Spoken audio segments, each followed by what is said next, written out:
Hello everyone, welcome to the Charged Shot Gamescast. Each every week, friends gather around, talk about the games and playing, things going on in their lives. Today, I have with me Justin. Comfy boys. And Ben. I'm a fucking Ryu main in 2021. What the fuck is up with this? Let's fucking go. Hadoukens for days. Yeah, pretty much. Dakins. That doesn't work. Get out of here. Leave. But I'm comfy. No. You leave. Alright.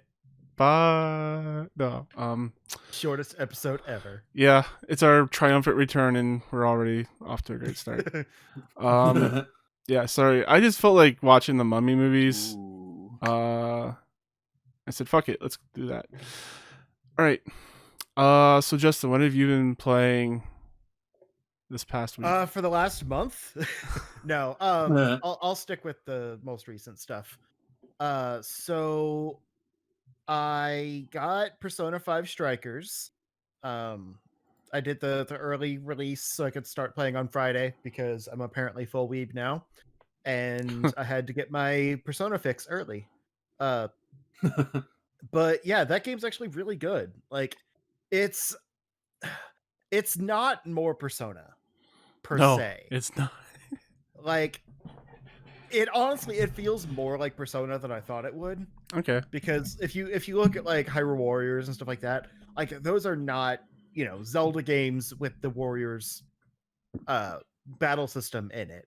Like, they're very much like Zelda characters in a Warriors game. Whereas this actually feels the most like a Persona game that just happens to have like that action hack and slash combat to it.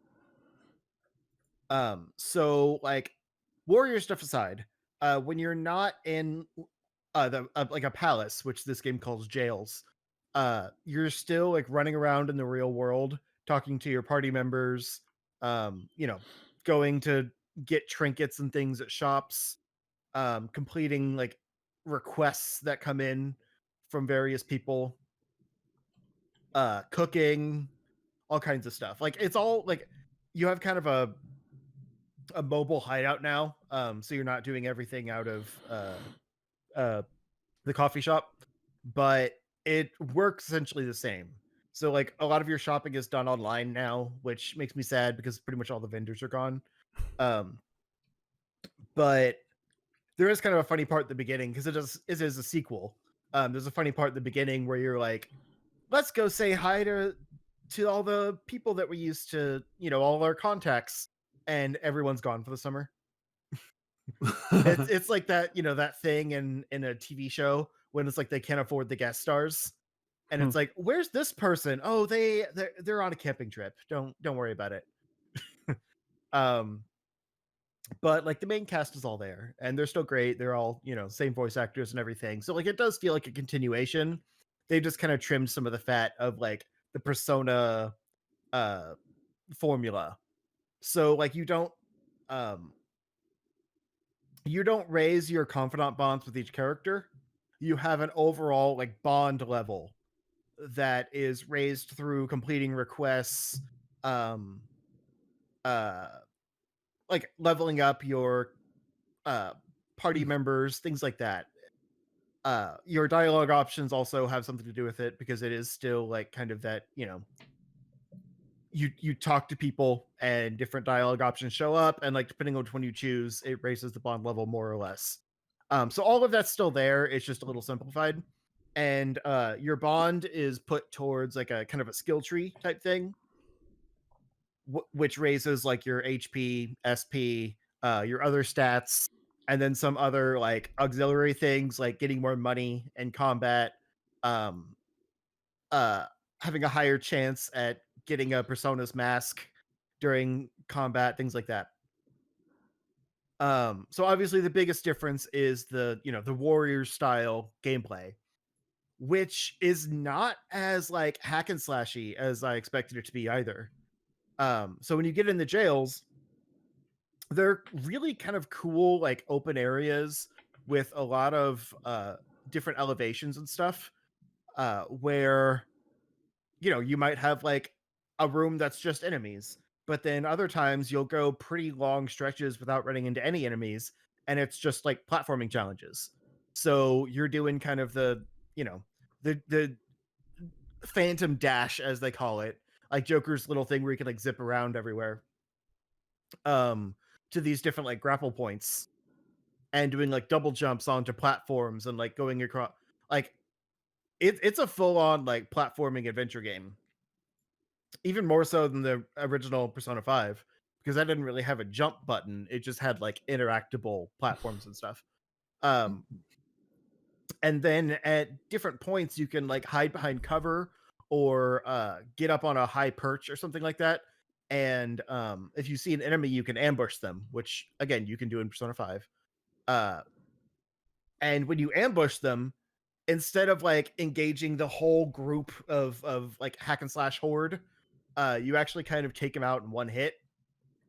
So like you know, rip off their mask or whatever, and it spreads out the horde and then immediately initiates an all-out attack. So you do kind of a cool big flashy attack and it kills the whole horde at once. So that can really cut down on some of the button mashiness of it, because there's incentive to actually kind of like sneak around and, you know, take out enemies one at a time. Because otherwise, if you initiate them, it does the whole field of enemies, like, you know, grunts you have to hit, and like the big ones with health bars and all that stuff. And then you also, like, when you are fighting the hordes, you still get your persona abilities. So it actually freezes time whenever you like hold the button to activate your persona, and you can choose between like whatever skills they have learned, and like hit the enemy weaknesses and stuff. Like it's all very Persona. And like you can see their weaknesses and their strengths and stuff by hitting a button. So Futaba's ability like activates and, you know, tells you the weaknesses and all that. And then if you hit them with the weakness, it knocks down their defense bar more. So it makes it quicker to initiate the all-out attack on them. So like there's a lot of depth to it, and you can also switch between your different party members at any time to take advantage of their different play styles. So like, you know, On has her whip, so she's more of kind of a ranged character with her combos and stuff. And they still have kind of the normal warriors thing where it's like the, you know, X button mash and like Y kind of special attack, and then you combo them together to do different moves. But each one of them has a different like special Y or special, sorry, triangle. And so like Yusuke does kind of like a counter attack. So like he holds his sword and it like slows down time, and then he does a quick slash and like takes out a bunch of enemies at once. Ryuji does like he charges his bat and does like a strong attack. On gives herself fire affinity to her whip attacks. So like if you're running out of SP and can't use any of your persona moves, you can activate her fire affinity and your regular attacks will still hit their fire weakness. And then like Joker does like a gun attack that he can follow up with kind of like a phantom dash toward them into melee. Like there's reasons to switch between characters other than just their elemental affinities. And it's a really satisfying combat system. Like it never really feels hack and slashy because of how much you're trying to keep track of like there's environmental things that you can interact with and like drop them on enemies, or, you know, like throw at enemies or whatever. You can like destroy cars and do fire damage on a whole group. Things like that. And then just doing normal combos, like it'll prompt for like one more where you hit like circle and it does like you know, you zip in and do like a kind of a quick little combo attack, and then it'll prompt for like the all out attack, and that'll do like a, you know, flashy animation or whatever. And like you've got your show times, which is, it's not a pair between two party members, it's a pair between that party member and their persona. But each character has their own kind of like big flashy attack for their showtime that like is built up with a bar just from doing attacks and stuff. So all of the normal like warriors like action combat stuff combined with the actual like, you know, time stopping persona abilities, like gives you a lot of variety in combat. I'd argue it's more varied than like Age of Calamity. Because that still feels like Zelda in a Warriors game. Like as far as the structure of it all, you know, you're not walking around a world map or anything between missions. Whereas this is like it's telling a Persona sequel, like it's co-developed by Atlas and everything. And they just happen to use the Warriors combat system for like while you're in a jail. But the story progression and everything feels very Persona. And it's really fun. The story itself is just okay so far. Like it doesn't have the same hook. I think there's probably something like crazy afoot that I, you know, haven't found out yet. But like the whole concept of the jails, spoiling anything from Persona 5, they kind of retired as Phantom Thieves. So like they didn't have access to the metaverse anymore. And then now they suddenly find out that there's this new like artificial intelligence app. It's kind of like a Siri type thing that, you know, will give you any information you need. And somehow it also gives them access back into the metaverse. So they're trying to figure out like why them when no one else can access it. And why these, you know, these new jails are popping up, which are entire cities, I might add. It's not like one building or anything. You're basically on a road trip, and each city you run into is a new jail. So like that's why they're so much bigger and kind of allow for, you know, hordes of enemies because you're exploring like the whole city square or whatever. And there's still pretty cool environments and stuff, but they don't have quite the same flair because it's kind of, you know, quantity over quality at this point. They have to fill a lot more space. So it's fairly open areas without as much personality. But I think there's going to be something cool. Like I have my theories about it, but so far I'm only in the second jail, and the I forget what they're called, like the matrons or whatever, of the jails aren't as interesting, I don't think, as the palace holders. But they have a hold over a larger amount of people, which is kind of how they explain the sheer amount of enemies in these jails. Because they're all like they're basically the desires of the people in the city, like, you know, personified. So that's why there's so many of them. And you're trying to take you're taking the general people's desires back from the jail people, warden. I don't know what they're called. I don't know. It's really cool. Like I definitely need to spend more time with it. I was a little bit overwhelmed right when I booted it up because on your save file, like you know, it tracks your time as you play, and it had 000:00. So like it knows you're gonna hit 100 hours. Whereas Persona 5 didn't. It just was 00:00, and then when you hit 100 hours, it ticks into third digit. Wow. So this game's definitely gonna be long. I think I'm about 20 hours in, and I'm in the second palace. So like that, if that's any indication. But anyway, aside from that, I did do a bunch of Mario 3D World. I started streaming that this week. It was a lot of fun. I don't want to talk about it too much because it's a game from 2013 and it's basically the same game. I have not tried Bowser's Fury yet because I found out that you cannot play that online. So I'm gonna force my wife to play it with me. Try and kind of break her out of some of the, you know, monotony of our pandemic lives. And so I'll report back on that at another time. But like Mario 3D World is still very good. If you never played it before, I definitely recommend it because it's one of the best Mario games ever made. Better than Sunshine. Yeah, for sure. Well, that's every Mario game. Most of them, yeah. But if you have played it, I mean, it's still really good, and you probably don't want to dust off your Wii U to play it again, so you might as well rebuy it. But I am excited to try out Bowser's Fury. I've heard really good things. I just don't want to play it alone. And my plan was for us to start with Is Justin scared of big bad Bowser? The big furry Godzilla Bowser? Are you scared, Justin? Are you done? Hey, you said you didn't want to play alone. It was right there. Not because I was scared. Okay, buddy. It's okay. Bowser's very scary. He's very scary. I'm sorry.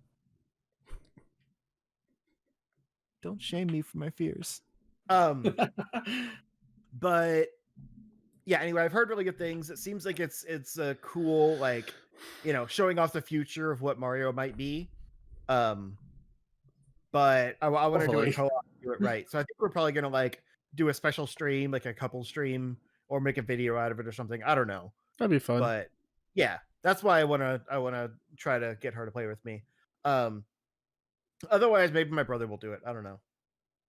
But aside from those, I just want to like I said, there's plenty of other things I've played, but I want to touch on the Project Triangle Strategy, right? That's what it's called. Ooh. Yeah, that's the official name. Project Triangle Strategy, which will be the final title of the game. I hope not, honestly. Triangle Strategy does not hit the same way Octopath Traveler did. Well, it was just called Project Octopath, remember? That's all it was. Oh, was it? Yeah, I thought it was just Project Octopath Traveler. No. It was just the Project Octopath. Okay. Yeah. Well, whatever. Yeah, I started up the demo. I had meant to a while back, and I had 3D World pulled up, and I didn't want to quit. Like, that's my problem with Switch games, is like I play one thing at a time. So whenever I start up a new game, I ditch any other game I was playing before, because I never actually like save and quit. So like my Switch will update, and then I'll find out that I lost progress because I just kept it up, suspended. So anyway, because I knew I was at a stopping point with 3D World because I streamed it, I booted up Triangle Strategy, and that game's real cool. Like, it definitely scratches that SRPG itch. I think it could use a few quality of life improvements, but I'll get back to that later. As far as I can tell, it doesn't have like a kind of job system or anything like that. It seems like your troops are set like archetypes, because each person is actually like a person. Like, you're not recruiting nameless soldiers and giving them jobs or anything like that. As you go through the game, you actually you have kind of a like dialogue options, and the way you talk to people depends whether you recruit them or not. And so like they're set people with their own stories and everything like that, that you're just kind of bringing into your ranks to fight with you. So it's all kind of like story focused. Like, I just picked up, I saw a little like side quest option thing that led me to a little story bit where I picked up a shaman, which I didn't have yet. And she can like manipulate the environment by making it rain, so it covers the battlefield in water. And then she can use lightning attacks that will travel across the water.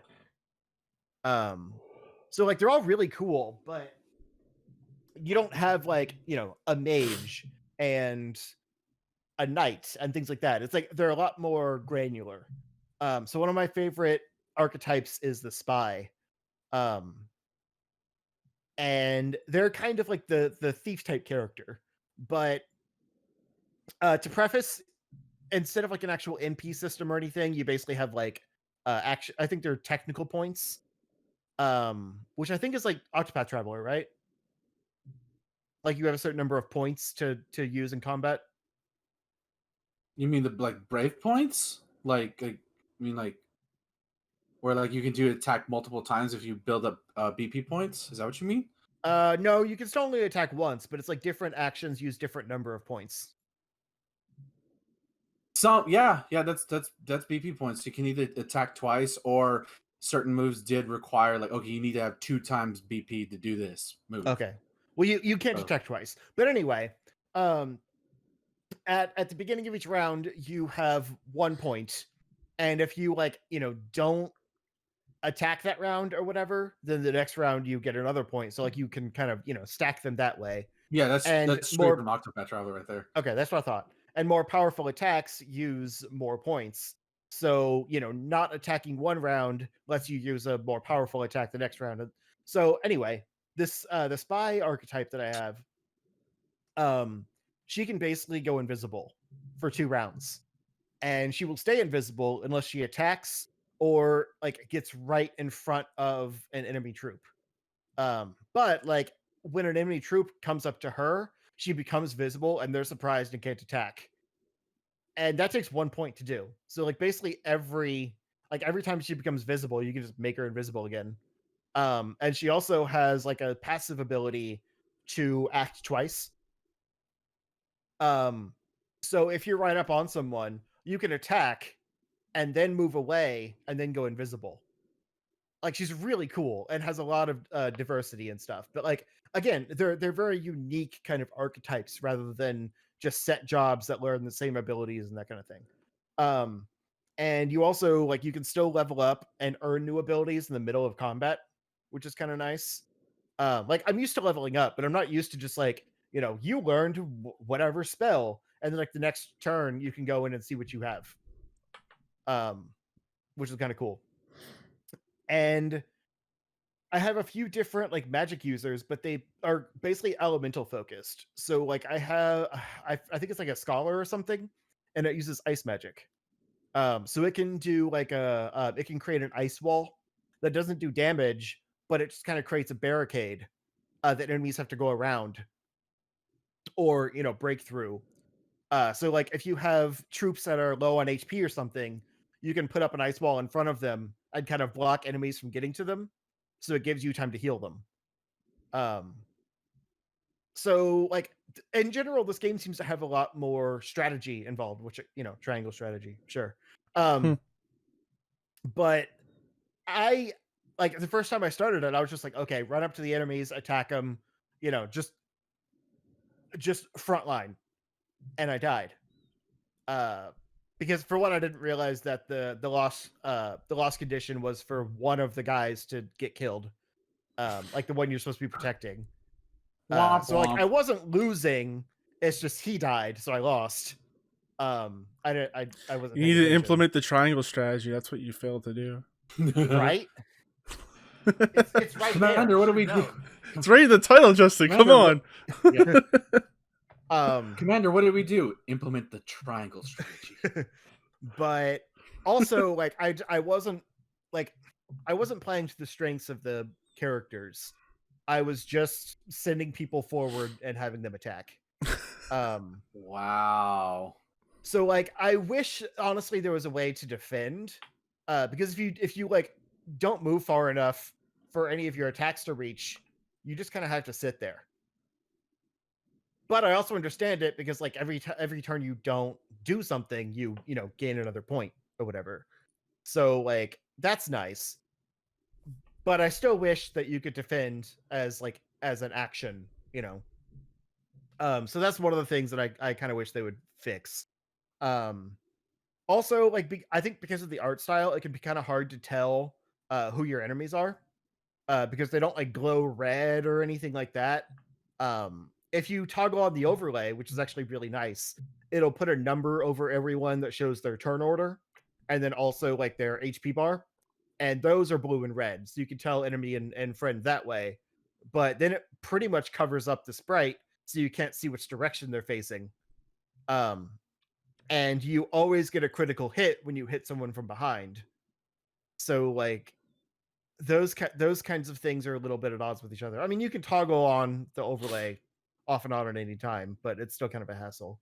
And it can also be hard to tell your like your movement and attack range because it kind of blends in with the environment a little bit.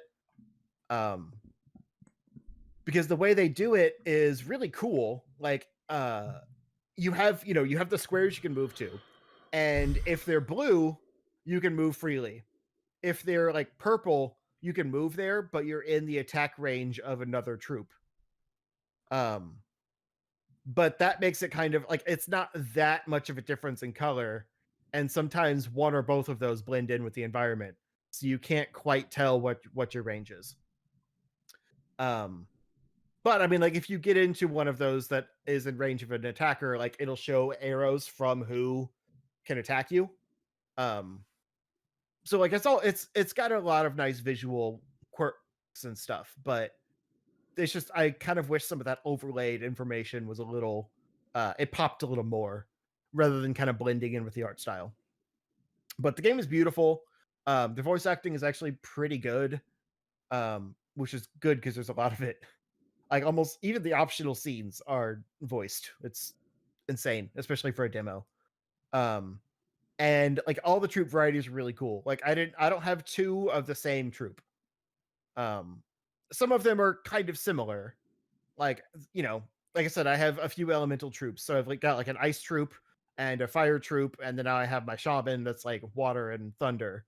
Um, but they all do different things and kind of have different strengths. Like my fire one can obviously do, a fireball type thing that does damage, but can also give you like a fire shield that raises your fire resistance and makes whatever character you put it on able to do counterattacks where they might not have been able to otherwise. So like if they're, surrounded by enemies or something, you can drop the fire shield on them. And even if the enemies aren't attacking with fire, you can get some good counterattacks in to hopefully kill them while they're surrounding your troop. So like the strategy is definitely there. Like I think that word at least is probably going to stay in the title because it seems to be the focus. And like it's also not as overwhelming as something like Disgaea is.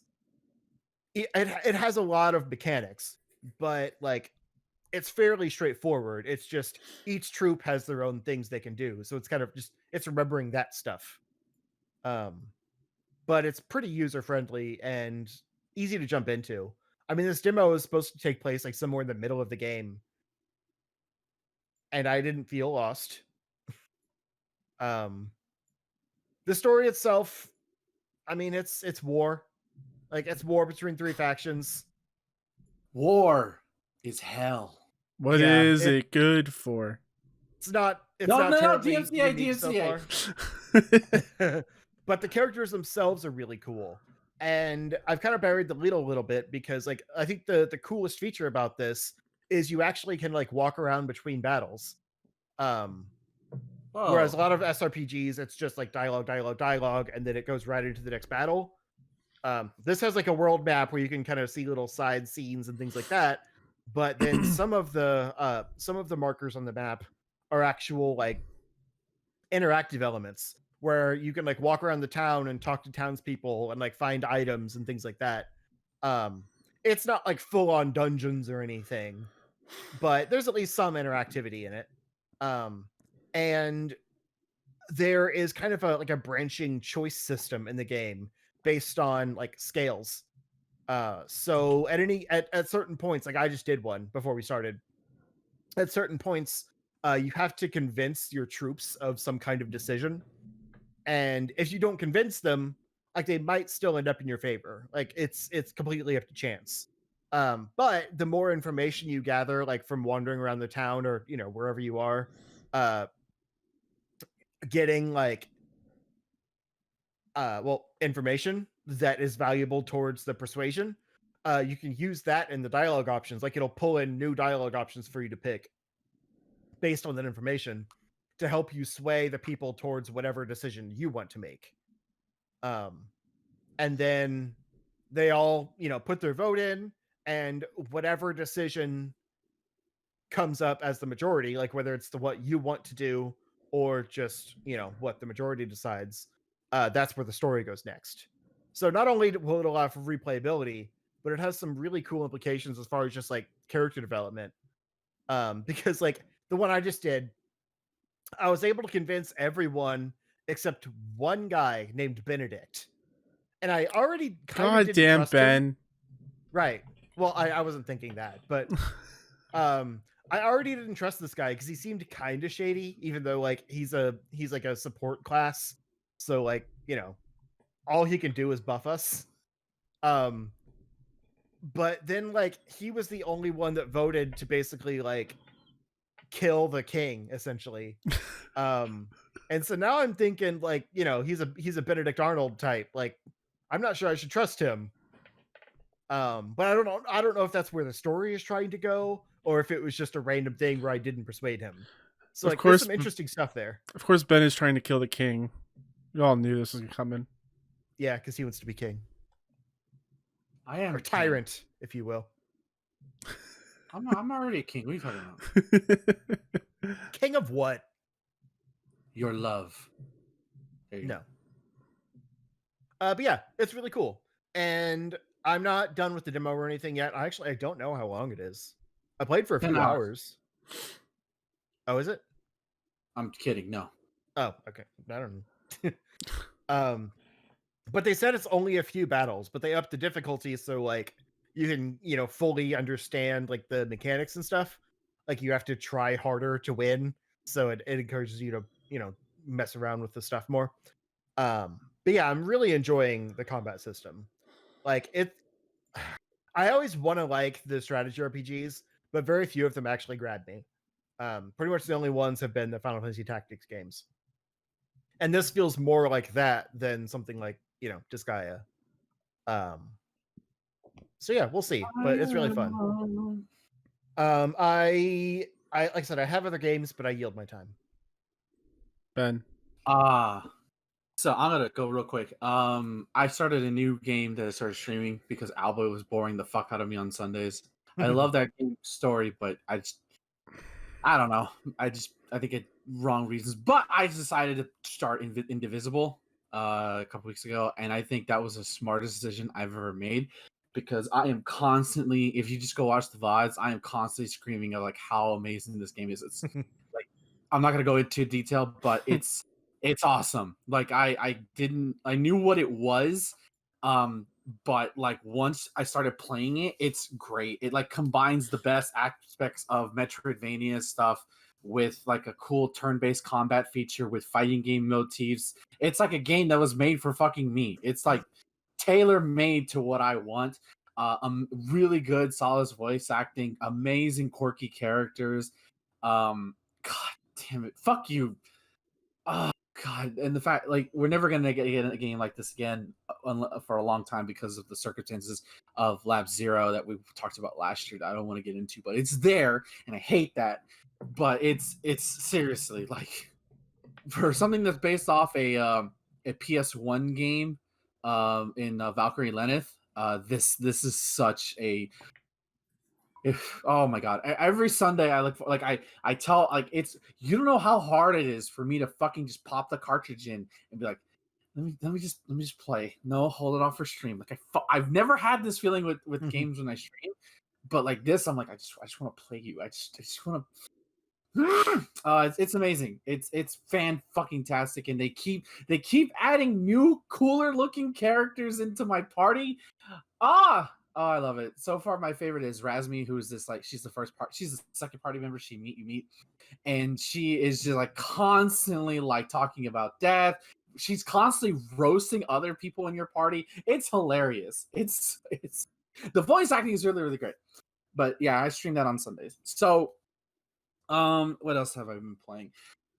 In between when I was on vacation last time we did this, I officially have beaten both Yakuza 0 and Yakuza Kiwami. I don't know how the fuck I beat Kiwami so fucking fast, honestly. You just mainlined it, that's why. Weren't you off for like 2 weeks? It was well, like I played it in the last week of my vacation, like starting like that Saturday, because I wasn't gonna jump into Kiwami right away. I was like, maybe I'll wait, and then I was like, you know what, fuck it, let's just do this. And then like I didn't even mainline it. I did a whole bunch of side quests too. Like that's the thing. I did a whole bunch of side stories, so I didn't just mainline it. I fucking lived that shit. I'm gonna talk about spoilers for both Yakuza Zero's ending and Yakuza Kiwami's ending because I have to. So if you don't want to hear those endings, you may want to leave. I will say this: I love that Yakuza gets people because of the memes. Oh, look at silly Goro Majima. Look at you. Look at you being silly. Oh, Kiryu, you're so adorable. Those are fine. Those are great. And they're still in the game. I kind of think it cuts the lead on what makes this game amazing besides the very fun combat and the exploration. But God, these fucking narratives are like, if you want like a crime thriller, Yeah, man. these are the games you've been looking for. Like, they're a little bit exaggerated, but what grounds them is the characters: Kiryu, Majima, Kiryu's friends. God damn it, Nishiki. Like, so, and like Zero is like, I think it's the perfect place to start, because as much as Kiryu, I don't really think Zero is Kiryu's story. It's mostly Majima's story. Because I don't think Majima is playable in the rest of the series. I could be wrong. I don't think he is. He might be in like one of the spin-offs maybe, but I'm pretty sure it's mostly Right. just Kiryu for the others. So, like, as much as I enjoyed Kiryu's story, the heart of Zero is Majima, and so Majima, yeah, because when you meet him, he's not like fucking insane, and then throughout the rest of the series, yeah. Yeah, I was gonna get to that. So Majima in Zero is very like stoic. He kind of has a bit of a craziness when he fights, but he's very like kept together. He ends up being told, okay, you have to go kill this girl for what it doesn't tell the reason. He ends up saving her and proceeds to fall in love with her. Never says it, but like it's clear he loves this woman. Her name's Makoto. And I'm not gonna say why she's being hunted, but she's being hunted by all sorts of members from the Yakuza, from different clans. And so at the end, the tragic thing about her is that she can't see, so she has no idea what Majima looks like at all. She knows his voice and his like how he speaks. But ultimately Majima decides, like, events in the game, she gets shot, she gets put in a coma, and she pretty much is like she's okay, but Majima basically decides, like, the life I live, I can't be with her. I can't. He doesn't say that, but it's like in his body action. So he gets the iconic leopard jacket, and he gets he completely changes his look. Yeah. So the final heartbreaking fucking scene. Number one, I'll tell you this: Yakuza 0 fucking made me cry, because, like I said, this game, like, people like to talk about. I told you, it made me cry. Like, like seriously, like, there's a moment where Kiryu works for this real estate worker, yada yada yada. The real estate leader turns out he's Chinese, part Japanese. It's a whole thing, and he ends up getting captured by the Yakuza goons who exiled Kiryu at the beginning of the game. He gets brutally tortured. Like, I'm talking, his toes are smashed, his stomach is slashed, eyes are bruised, and it's bad. It's like some Yakuza shit. Yeah, it's exactly. And then they're like they're like trying, like, maybe we shouldn't really be hitting him so hard. Like, he needs to talk, until finally one Yakuza hothead basically gets a sledgehammer and bashes it across his head, and is like, "Oh, fucking, you gotta be fucking kidding me!" So, and so this is right, and so the whole point is, like, that real estate guy Tachibana is that's the blind girl Makoto's, their brother and sister. So the whole point is, like, okay, now we got to get to meet. So now they're about to meet. He gets captured. He gets tortured. He basically dies. Kiryu carries him out into like this place, and Makoto has to basically feel her dead brother's body. Yeah. And she's like, it's okay, you can rest. It's like, oh my god, it's just like, it's heart-wrenching. Like, and that's because you get invested into this relationship, you get invested into these characters. And I'll say this, even though this game's not available in English dub, and I don't even want to flaunt that idea, because I can't imagine these characters sounding in English. No disrespect to the English dub that was on the PS2 version.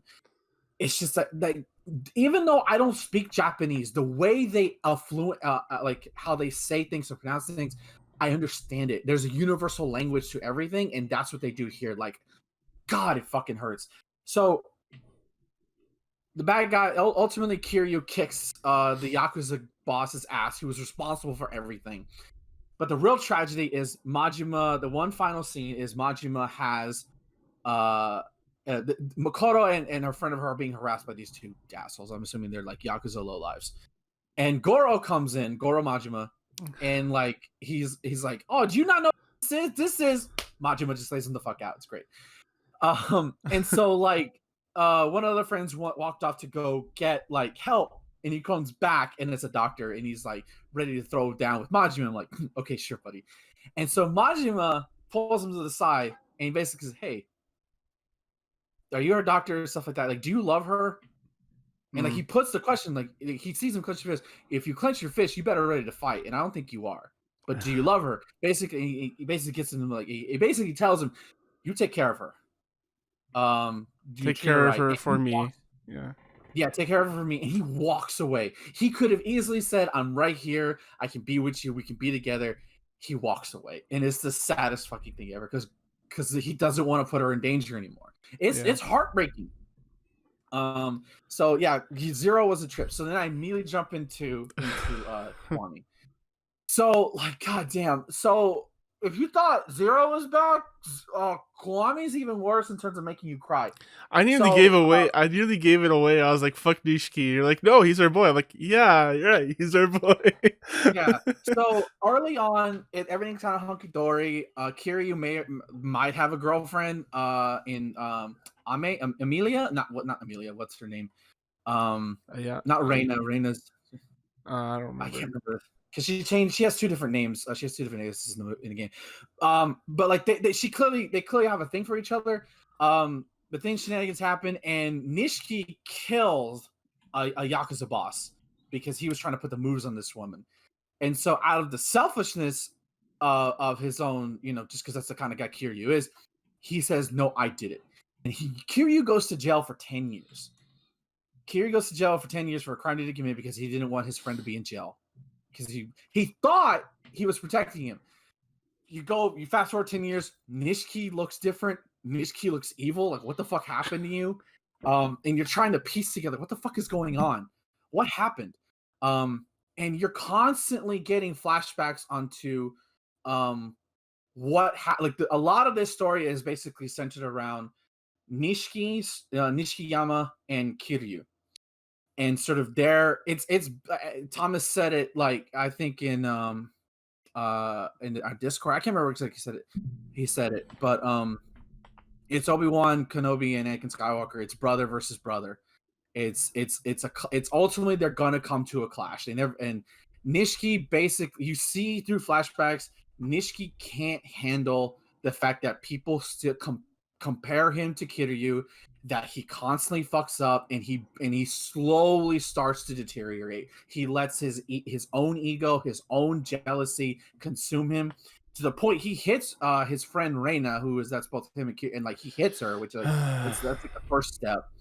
And he kills one of his own men who was, like, I guess, given to him, and the guy just kept disrespecting him. So Nishiki basically said, "All right, fuck you. I'll just kill you." Like, he's had it. Yeah. You see poor Nishiki just break, and all because Kiryu thought he was doing the right thing by, "I'll go to jail." Who knows? Maybe it would have been better if Nishiki just went to jail. Yeah, it might have been better. Who knows, right? That's the sad thing.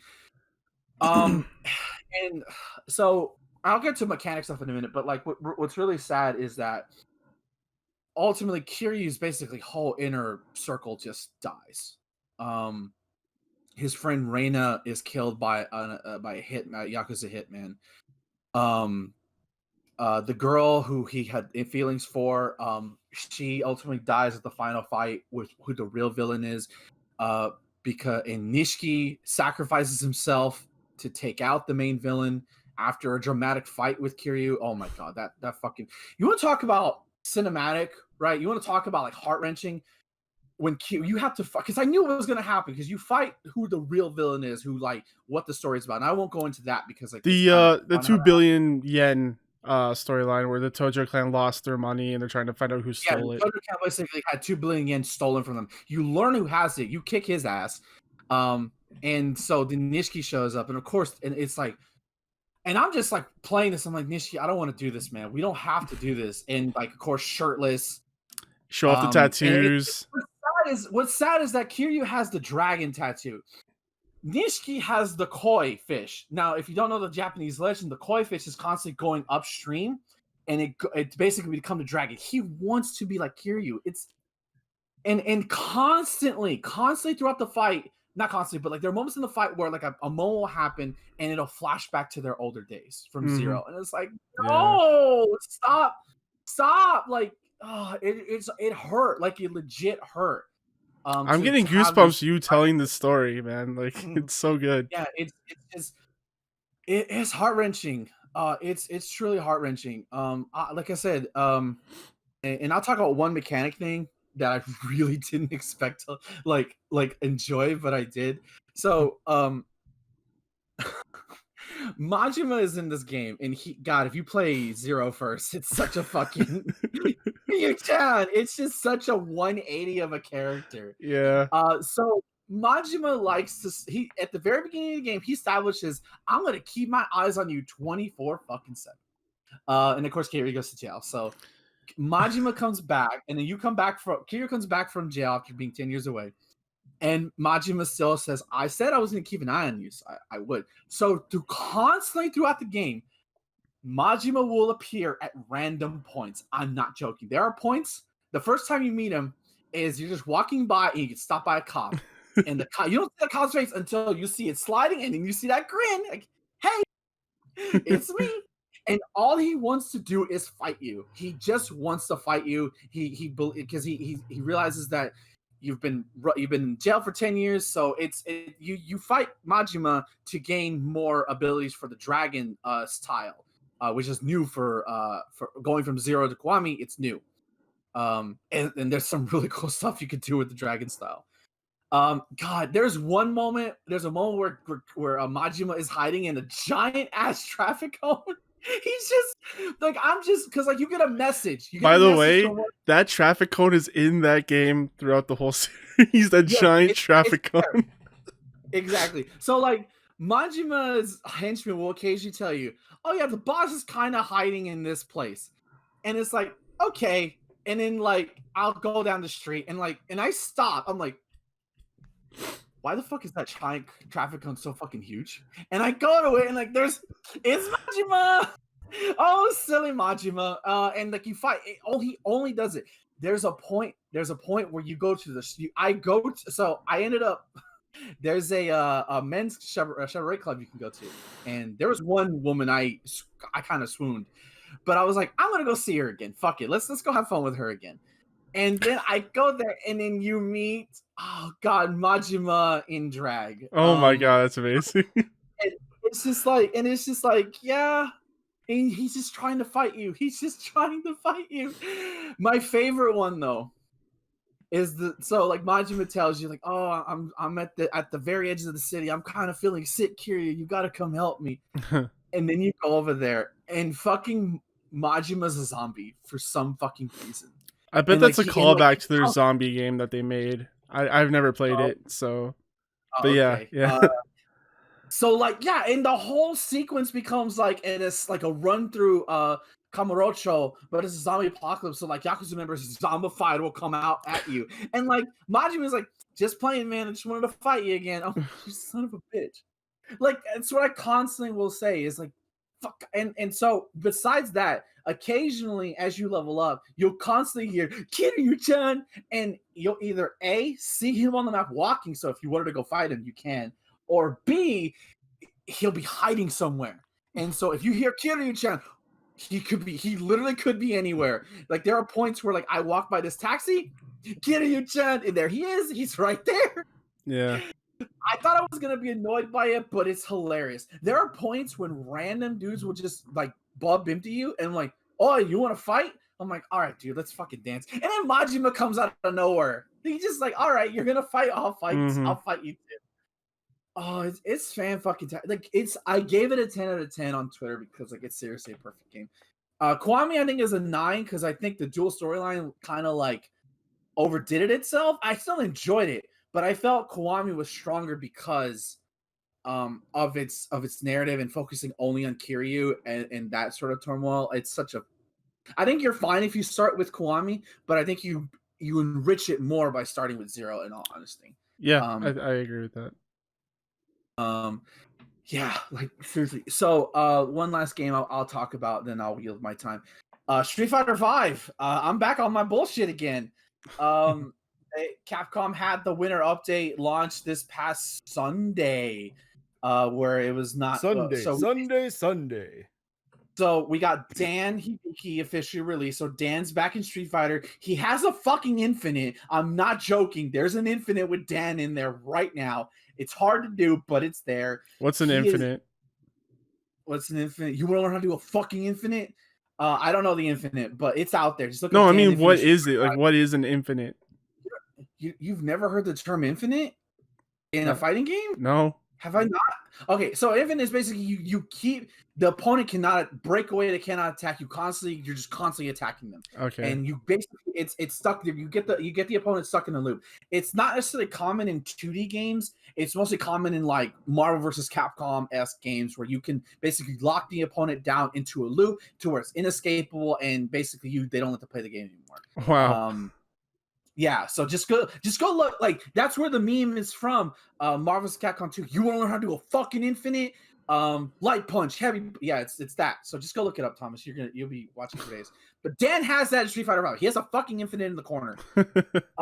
He's Dan. Like I've played Dan's. I've seen Dan's play. He's not a joke. Like under the right hands, Dan is dangerous. He's like but he's also looks really fun. Like he has cool taunt stuff. He has cool stuff that you can't. It's hard to explain, but God, it's like when he first created in the mid-90s as a joke to SNK to like now being like a super like. No, I wouldn't say. I think it's too early to call him top tier, but to like immediately people figuring some fun shit out like already. Like I got to give it to the devs behind Street Fighter 5 for making Dan so sick, and I never thought I would say that. As for everybody else, God, it feels. So we got a new mechanic with it, which is called V Shift, which you get by pressing heavy punch and medium kick, which is a little bit weird. You cannot hold a direction. If you hold a direction, you can't do it. You have to press the button. You can't hold back. If you hold back, you're not going to get it. And basically, it kind of gives you like an illusion. Like you kind of basically gets you a free out, and then you can do a V strike, which only causes great damage. So it's not like real damage. But if they get hit after that, they'll lose even more life. But people are still kind of figuring out. But a lot of people are just happy that we have a new defensive mechanic in Street Fighter 5 to just make the meta feel fresh. And honestly, so we'll see how that evolves. But as for characters, from what I've seen, the reason I said I'm a Ryu main is because I kept seeing highlight videos on Twitter of all the shit that Ryu could do, and I'm like, well, that looks fun and simple. And I did, and I got this entire week I played Street Fighter 5.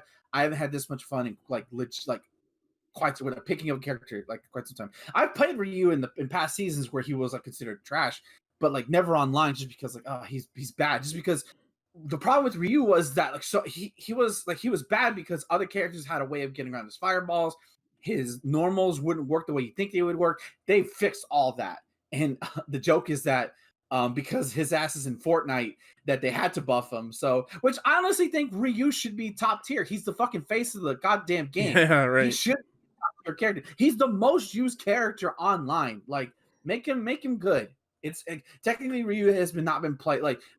First, to give you perspective, the last time Ryu was this good, was the launch of Street Fighter 5. He's been like just downhill ever since. Unfortunately. So when you did see a Ryu, it was like, whoa, you're sick. The character's trash, you're sick. So now it's like the opposite. Yeah, it's wild, man. And just to keep comment on the update, a lot of people we are still getting Rose. We saw Rose. She looks great. She's coming with the Street Fighter Alpha 2 stage. That's gonna be hype. They gave us a sneak peek of Oro, who will be the character after Rose. He looks cool. Akira from Rival School should be out in the fall.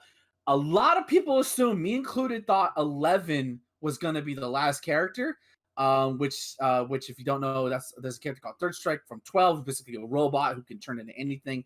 And so everybody saw 11. They thought, oh no, I thought it was the girl from Stranger Things. No. That would be better. 11 is actually here's the cool thing about 11. 11 is a bonus character that is basically glorified random select. So when you select 11, he'll have a form, but then when you click him, it'll randomize both the character, the V skill, and the V trigger, and they'll have like this weird 11-esque like skin. Like it'll have the skin of 11, but but everything's randomized. It's actually like for a free character, that's really unique. So now like people are hyping up like like you just pick the like it's just gonna be all 11 tournaments, so it's just random the tournament, which is really cool. So you may get a Ryu with V Trigger 1 with V Skill 2, or you may get a Nash with V Skill 2, V Skill 1, or V Trigger 2, V Skill 1, stuff like that. Like it opens up the possibilities, and like you got to be ready. You got to like I doubt there's going to be anybody who mains 11 because you can't unless you just know every character, in which case you're a god. So yeah, like it's unfortunately the netcode still lasts, but what are you gonna do? But I gotta tell you, playing Ryu, and I even played some sets before this show. I was running a bit late because of it. He's fun. If I played Chun, I played Rashid, and they were like, okay, yeah, I can still do the same stuff, but I don't know what it is, man, about playing Ryu. Like, I just felt like a badass. I just thank you. It took long enough, but Street Fighter V is finally at a place where the game isn't monogenous. By the way, fuck E Honda. God, they made him a monster. He's a monster in this game now. Oh my god. Sagat is also a monster now too. Sagat's finally good too. I yield my time. All right. So I'm just gonna talk about the one game that is interesting for people to hear about. And that's Destiny 2. No. Hey, No. No. I've been playing the Outriders demo recently, and it's a lot of fun. I like the abilities they have. I like the world that they've built. The writing is really good.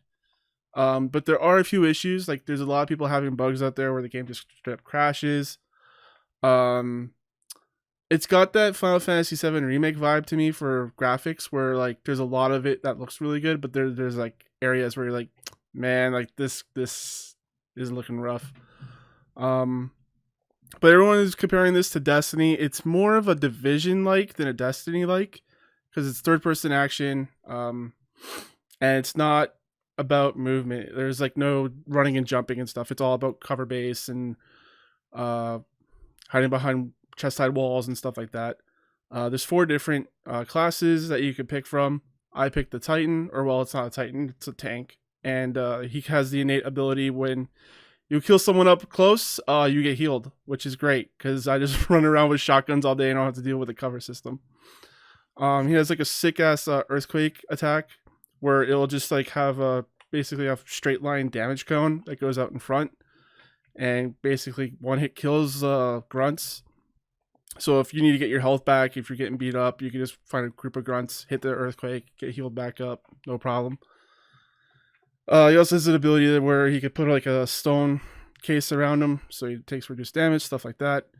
The main issue I think people are gonna have with this is the unknown state of the end game. People are saying that the devs have said that this is a 30-hour game, and we don't know if that includes just the campaign or if there's end game to that. So that's like the biggest question at the moment. But at this time, I think it's very solid, like third person shooter action game. At least the campaign feels really good. It's basically the Earth has been ravaged. Humankind has left, and they're trying to seek out their new Eden, basically. And you're one of the first people that go down on the ground and try and clear out the land so it's livable. So I think that's what the Outriders are. So then eventually there's something that happens. I can't remember what happens because I have crappy memory, but something happens where you get put back into cryo. So you can come back out later after everything's died down. You get taken out like 80 years later or something like that. And then like the entire planet is just war torn. It's just post-apocalyptic already. Apparently there was like a big class divide between people who have innate abilities and people who don't. And the thing that like basically you're a mutant. And there's like this weird like alien storm happens where it like awakens your ability. And the story kind of just goes from there. I've only played it for like maybe a couple hours or so. But yeah, I can't really talk much about the weapons other than the shooting doesn't feel super good. Uh, I played on mouse and keyboard. I felt like the aiming was precise, but it was a little too slow on the sensitivity. So I switched over to a controller instead. That felt much better, but I had to reduce the sensitivity quite a bit in order to get a better feel for it. If I left it the same, it would feel like really floaty and swimmy, the cursor. But on keyboard and mouse, I felt like the dodging was just so like just is just so cumbersome to actually play and use a dodge ability. What else? So far it feels like it's gonna be one of those games that's like a hub world. So there's like a hub world that you can explore, and then you go to the end of like this hallway, and then that's the section you enter in order to enter the dungeon, and then you clear that out. And not that might not be the best feeling. It feels a little like antiquated in that kind of area. People are having issues with matchmaking at the moment where they can't matchmake, they just crash. So I haven't tried that out yet. I'm gonna be doing that this weekend. Straight straight up in the beginning when you're like exploring this world that's not been war torn yet. There's a storm that happens and it wipes out your squad, except for you, and you literally see someone like get de-resed in front of you. It's kind of crazy. So yeah, I really hope this game pans out for them. I think it's Square. I don't know who's developing. That sounds right. But yeah, I'm really looking forward to this. I really like. I think I'm gonna wait for reviews on this one because I've been burned too many times. But I think if it's a good end game, Avengers. yeah, I was thinking Anthem. This feels more like an Avengers kind of thing where the campaign might be good and then the end game is not great. Oof. But yeah, I need to. Surely Square wouldn't do that twice. I can understand another studio doing that, but yeah, we'll see. I still need to get a feel for the loot. The loot just feels like loot at the moment. It's not. It's kind of like the Division 2 problem where the loot didn't feel like special or unique. I'm really hoping that it does this time with this game. But yeah, I'm looking forward to playing some more this weekend. I'll probably have a better opinion on the loot of the game. But so far, I'm really liking the abilities. There's a giant skill tree and 3 different branches for each class, so that's pretty cool. Yeah, I'm looking forward to seeing this game. And if the end game is not as good, or like if it comes out and it doesn't review well, I think I'll just wait for a sale because I actually really do like the campaign so far and the writing, the characters. Like it's got the good base foundation, and we just need to see if it plays out. So that's like basically it. Like other stuff I'm just playing here and there, like Spider-Man, just booting that back up, like remasters, swinging around. Yakuza 3 because Ben's been playing Yakuza. Yeah. So that's about it for me. So before we head into the news, let's take a quick commercial break. So a word from our sponsors. Justin, play Indivisible. what? Play Indivisible. Play it. Do it. I saw stuff like when it was in beta or alpha or whatever, like, you know, when it was just a demo. And it seemed cool, but something about it never grabbed me to actually make me want to play it. Play it. Trust me. You'll love it. Play it. I have too many things right now. That sounds like a you problem. Play it. Play the game. I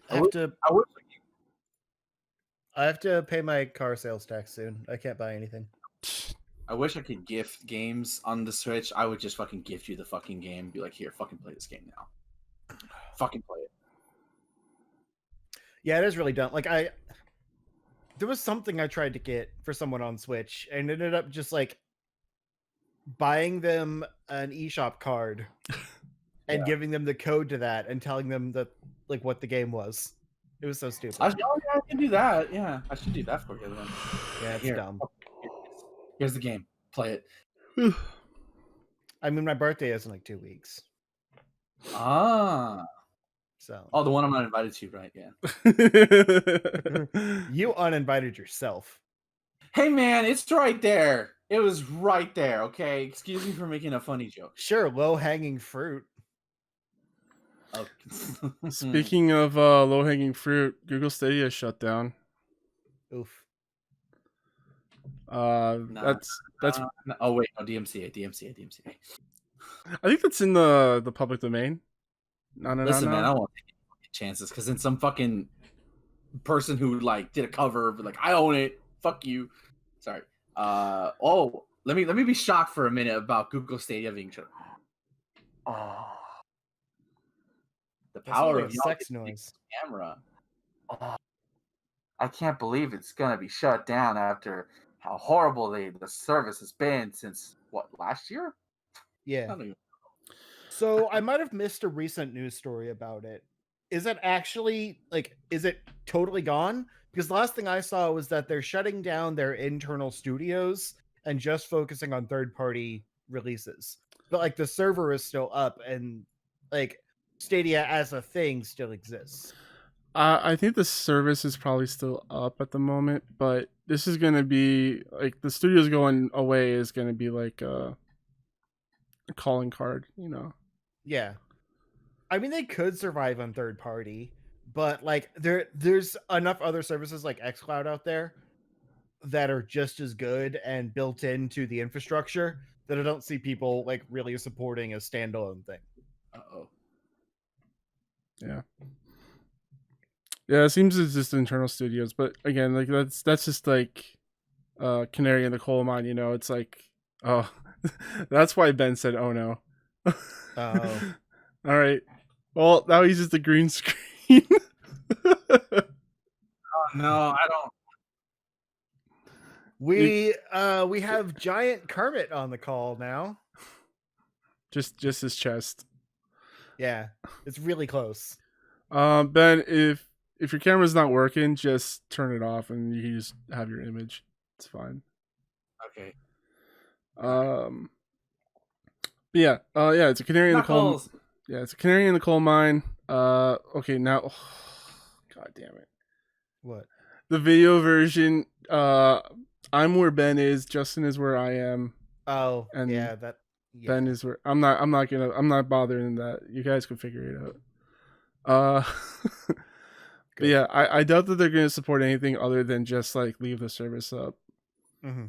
And I doubt that they're gonna go out and try and get like big deals to come to their thing. It's Google. They're known for doing the bare minimum. Because apparently they did spend like multi-million dollars to get like Red Dead and like other big games to come to their service. Yeah. So yeah, I guess those studios just like said, "Hey, let's see how much we can get out of Google," and so we can go there. Basically. Yeah. And I don't blame them. No. They probably knew what was going to happen. Yeah. They're like, we'll get paid before they shut down. Yeah, that's for sure. What I think is funny is I saw something about like the one original game they've released is broken, and no one knows who can fix it. Crucible was Amazon, right? Yeah, that's a whole other thing. That's a different thing. Yeah. I forget what this was called.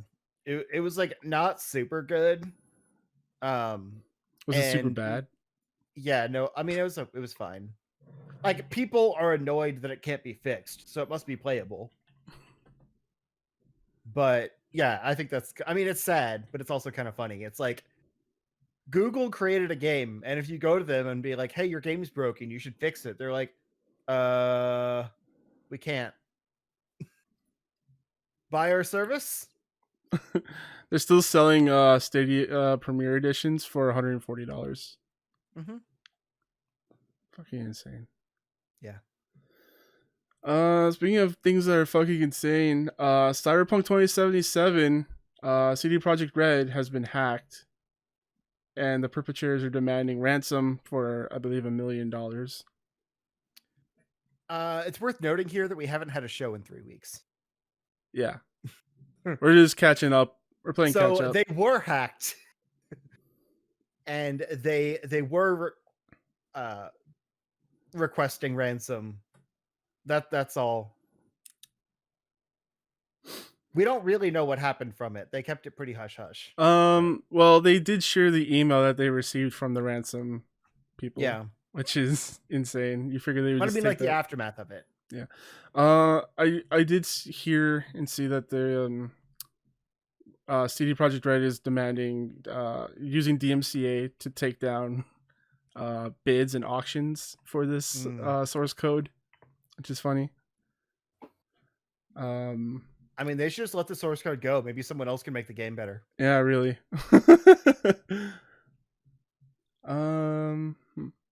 Moving on. Ben, are you still here? I just want to make sure. Yeah, it's just Okay.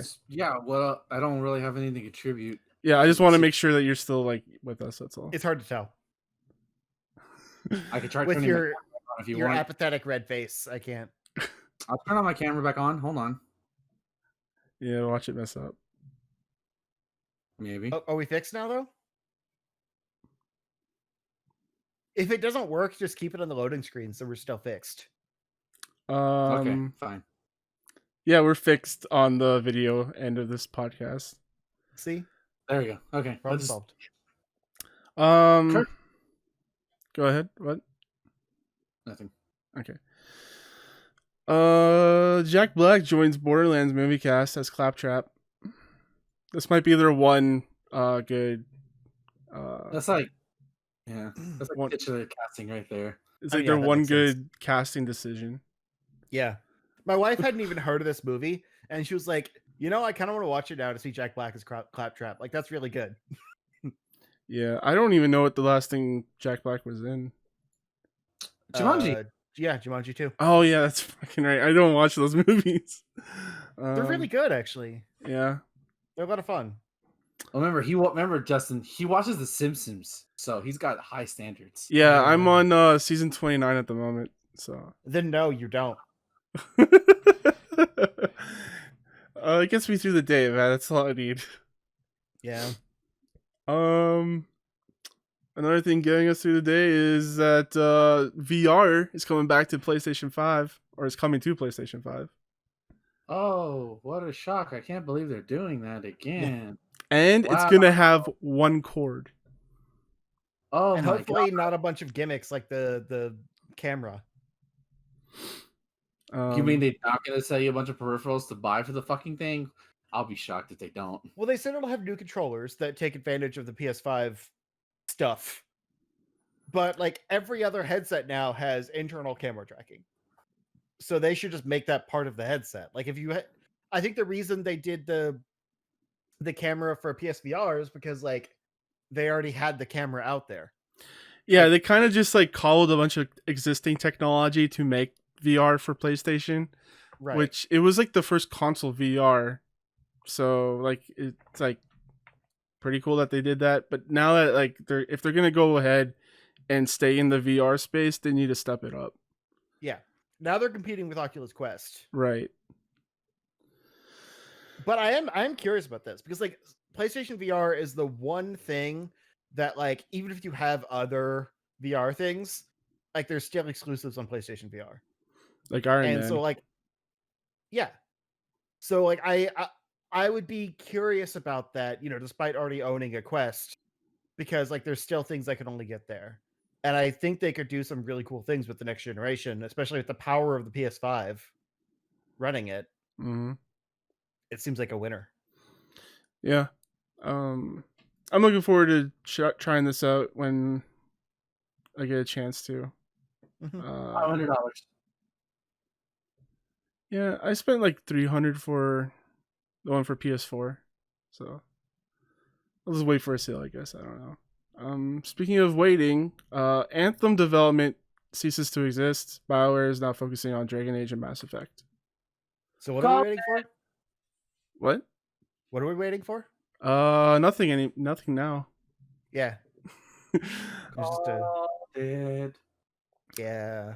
It's a bummer though. Yeah, I'm pretty bummed out about this. Like they really did seem like they were trying to make this like update the game to have better loot and better Mhm. mechanics, stuff like that. But yeah, if you're BioWare, you're EA, you're looking at this like we need to drop Anthem because no one's gonna buy. Like it came out, crashed. People are not interested in getting a sequel. The only thing that they would release, people that bought Anthem originally are the only ones that are gonna benefit from it. They're not gonna get additional sales. Yeah, it's just So there's no return on investment at that point. yeah, from a business standpoint, it really sucks. Yeah. Or well, it's the move to make, and then for a gamer standpoint, it sucks. I mean, But also, like, they'd put the work in. So, like, they said the servers and stuff are going to stay active. If they've already put some of the work in, just release like an in progress, like half step. dude, that might just break the fucking game if they do that. Yep. I mean, obviously, like, you know, the stuff that works. Like, it seems like they had some working menus and stuff like that that were completely yeah, but that stuff could have just been mock-ups at the moment. You know, it's like it's not completely done yet. It was just mock-ups to show off to like this is what we're planning to do, stuff like that. Yeah, yeah, it's hard to say, but I mean, they did work on it for a year. Like, they can blame COVID all they want, but they had a year of work on this thing. Yeah, it's a dead game. It's okay. It's a yeah. dead game. The meme "dead game" applies to this. Yeah, I hate that meme in general. Yeah, but it's true. Yeah. Yep. Avengers is more alive than this at the moment. Is it? It's still getting content. Yeah, I guess. Yeah, I actually deleted that story, but yeah, they showed off a video for Hawkeye. Yeah. Do you remember anything from that? Yeah. So it's no, wait. They call it a deep dive, but it was like 8 minutes. And basically it shows that Hawkeye is very similar to Kate. Of course. His ultimates and stuff are different. Like, he has more arrow types, but like, I mean, he's still an archer character. Like, they even said they found the ways to like keep their similarities and then also show off their unique abilities. So it's like they knew that they were building him off of her, or vice versa. Yeah. But the new content itself looks really cool. It's like kind of a future dystopia, with Maestro in charge, which I did not realize until this video that Maestro is Future Hulk. Because they'd shown him like in a past trailer, like the old man Hulk or whatever, and I was like, oh, that's gonna be a cool new skin for Hulk. And then one of my friends was like, they showed Maestro in the trailer, and I hope he's like a boss fight or something. I was like, I have no idea who that is. And then this time they were talking about Maestro and showing Old Man Hulk, and I still didn't quite make the connection at first. The way Ben talked about it when we were talking about seeing him before, it made me think it was a different character. Yeah, it well, it should. It is, yeah. Is it? Ben, Justin no, says he didn't. It's like a crazed maniac version of Hulk. Yeah. Yeah, and like in the future he rules everything. Yeah, but in the game, okay, that's good. Yeah, like it's him. It's just I thought it was like an Old Man Hulk like skin or something. Like Old Man Logan. No, this precedes that by like 30 years. Yeah, so I don't know. But like that stuff looks really cool. What? I feel like, why didn't you ask me? Like, hey, is this a thing? I'm like, I could have told you. I didn't know what to ask. Maestro, what is his deal? There you go. I didn't care that much. Anyway, the new story content looks great. Like, I don't care about Clint in general, but nobody does. Right. But I like the new area and the new stuff they're adding in and all that. And then that comes out March 18th, I think. And it's being paired with the actual next gen versions of the game. So I'm definitely going to jump back in for that content, but I'm also really curious about the upgrades they're going to make for PS5, because like in general, the game runs a lot better. Like, I think it really shouldn't have been released on last gen, because it was rough on a base PS4.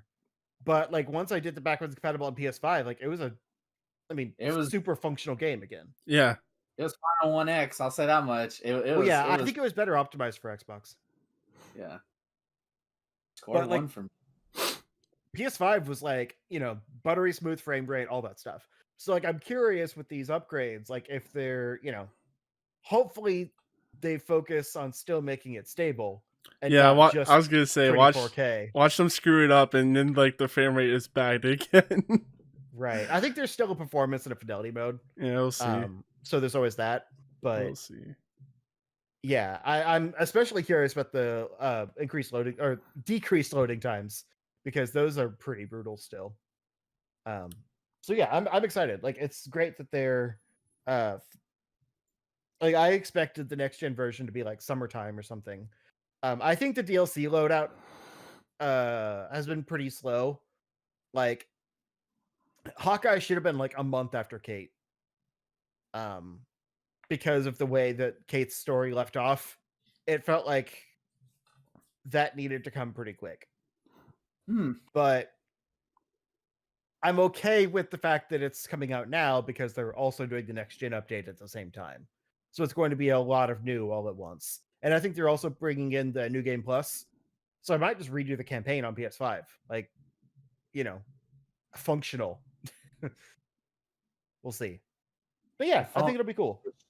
They should do crossplay between PC, PS4, and Xbox. They really should do that. Yeah. I think that's something they would do if the game was more successful. But I don't see that being a feature they're going to focus on now. Yeah, it should have been at launch, honestly, but who knows how busted it would have been if it was. Mm-hmm. And it could still come. Like, I think their post-game plan could help rejuvenate the game. But it's also been a fairly slow release. The hype is all gone. I think the only people playing are like the true, like the diehards at this point. So speaking of games published by Square, we're going to go into Final Fantasy. So yeah, we'll start with the mobile games first, I guess. The first mobile game they announced, or one of the two, is Final Fantasy VII: The First Soldier, a battle royale game set in Midgard before the events of Final Fantasy VII. So weird. Yes, let's fucking go. Let's go, baby. Like, why? Why not? That's the true question. Why not? It's just completely shoehorned. Okay, it looks fun. I am slightly interested because like there's actual like classic monsters and like summons weirdly. I don't know how they play into it, but it's cool that they're there. But just that concept of like you're basically fighting to be like the next cloud or the first Cloud, I should say, because he doesn't exist yet. Yeah. And it's just like a gimmicky third-person cover shooter. Like, you could have done so much more with this concept. This is the reason they don't have soldiers anymore. Yeah, they all killed each other. Hey man, I'll take this over fucking Dirge and Cerberus. So this is. I mean, is that what we're comparing it to? Because that's not good. Yes, this actually looks fun. Those games aren't comparable. No, it's. I'll try it if it's free. I'll say that. Like, it would be good for. It has to be free. It can't be paid. I mean, I'm sure there'll be cosmetics and stuff, but like, I'll do like a screen recording. Like make a mobile video out of it. I don't know. It'll be fun for a laugh at least. So why are there monsters in this? I don't know. Battle Royale. Why does it need explaining? To mix it up. But there's no like what? AI enemies that you fight in battle royales. Sometimes there are. Which one? Maybe. Remember we fought Dr. Doom? Remember that? Yeah. Oh yeah, that's true. Yeah. You forget. Events. There's events. Yeah, that's true. That's true. You're right. I don't think I put it in here, but there was also a new PlayerUnknown's mobile game announced. Yeah, I deleted that because I didn't figured we'd have nothing to say about it. But yeah, okay. I couldn't remember if I put it in there at all. But I'm just saying, like, that looks like it's gonna be more like that Fortnite model of like PvE/PvP. So like that's kind of becoming the new thing for battle royale games. Well, they have to in order to explain the lore with their other games. Right. The PlayerUnknown's expanded universe. Right, exactly. The expanding universe. The universe unknown. The universe of PS graphics. Yeah. The PUBG EU. All right, the second mobile game is Final Fantasy VII Ever Crisis. It's a chapter-structured single-player game covering the whole of Final Fantasy VII timeline, including the events of the original game and the 7 compilation titles, which includes Crisis Core. And Dirge of Cerberus. This is kind of awesome. I actually might grab this because I'm a big fan. It's really cool. I'm a Final Fantasy VII fan. I'm what shocks me, as cool as this is, because this is what people fucking wanted, I think. Like more so than the remake that we did that was chosen. I don't understand why. I hope this comes to Switch. Like this is begging to be on Switch. I think it will. I think it'll get like the Final Fantasy 15, like the Pocket Edition. Yeah, but then they did the Pocket Edition HD. That was like the mobile game on consoles. I think they'll do that. Yeah. And you know what? The art style works for this because the original art style was very polygonal. Like it was just. But like here it is. This it's is a kind modern of version of that art style. Yeah, they kind of built out like the arms and the legs. The character art when they're talking is fucking crisp. I love it. Yeah. Oh my god. So the good. Portraits. Yeah. It's great. Right. So yeah, Square. I hope this is really good, and if so, they should do this for their other titles that they fucked up. That'd be cool. Do it for Final Fantasy 4, like showing off the story of 4 and after years, like that after years thing that came, ironically, after years of nothing, was like supposed to be really cool, and it wasn't like gameplay wise. But I want to know that story. I just don't want to play the game. So that'd be kind of cool. There's YouTube videos for that. Yeah, I know. I should. But in the past, I've made those videos. But no, like I like this because for one, I feel like it's going to make sense as a mobile game because they can monetize each chapter separately, kind of like what they did with the Final Fantasy 15 thing. But also, like if they're all kind of in this same style, but just telling the story, it's going to really help with those games like Dirge of Cerberus that were trash, making them more palatable because like the story is actually pretty cool, like kind of following, Vincent's origin, right? So if they can work that into, a traditional gameplay style, I think it would actually like make that game playable. Same with Crisis Core to an extent, because I didn't really like the card battle system.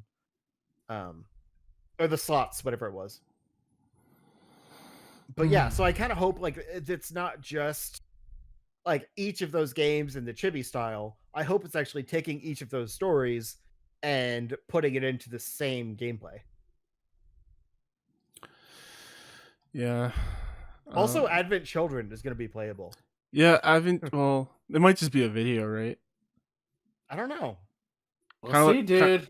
Kind of like how they did it with Kingdom Hearts, right? Where like some of the games they just turn into videos. So yeah, but it's a mobile game. You just watch the movie on your phone. Like that's, I don't know, man. It's it's a weird thing. I also would. It's not coming out till next year, so we'll see. I also would expect this to come to other things as well because that's what they did with their mobile games. They brought them to PC and I think PlayStation 4. True. So you'll probably see it on a console somewhere.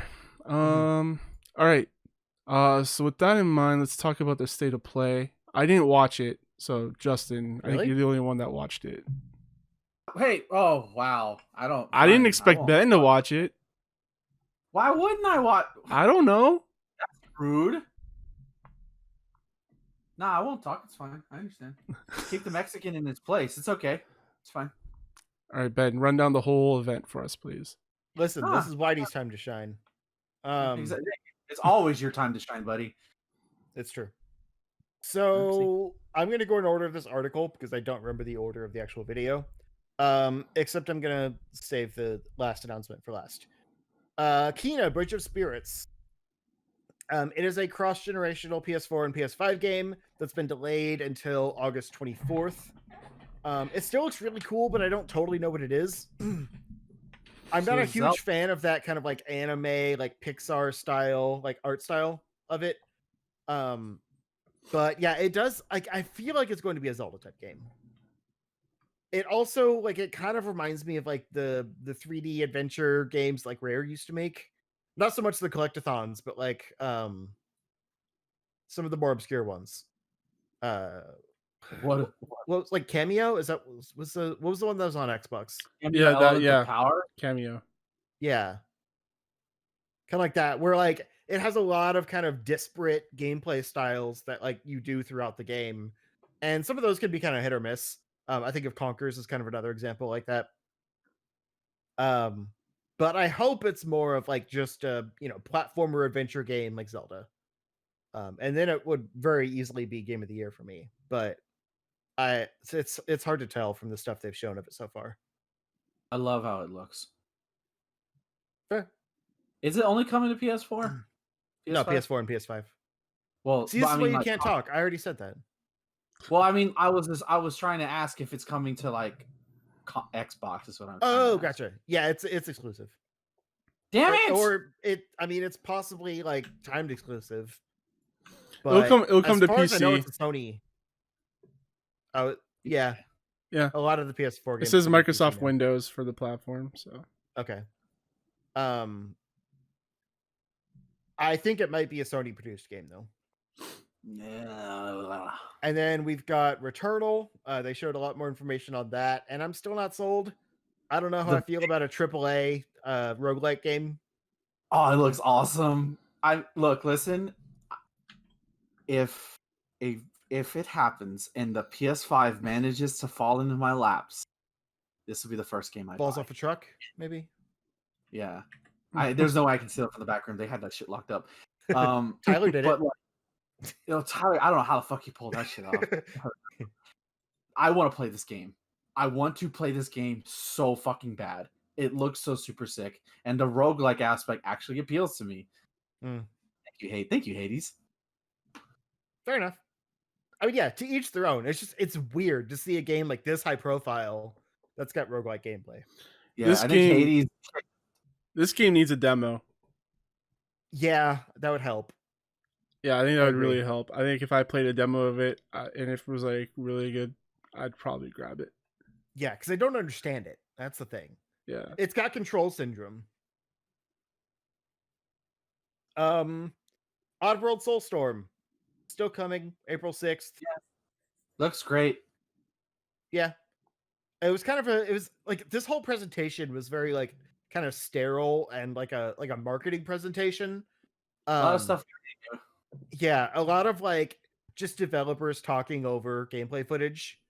Yeah. Which I wasn't a big fan of. And this definitely had that. Like Lord Lanning just like, here are the things you can do in this game. Abe has this wonderful ability he's had before, but now it can do this. Like, I mean, it's hard to get excited about Oddworld anyways, so. Hey man, leave Oddworld alone. Get a lot. They actually wait patiently on like a certain fan base who gets blessed every fucking year with a game and still bitches. Who am I talking about? That's for you to decide. We'll find out later. Or a certain fan base that also waits forever and never gets anything.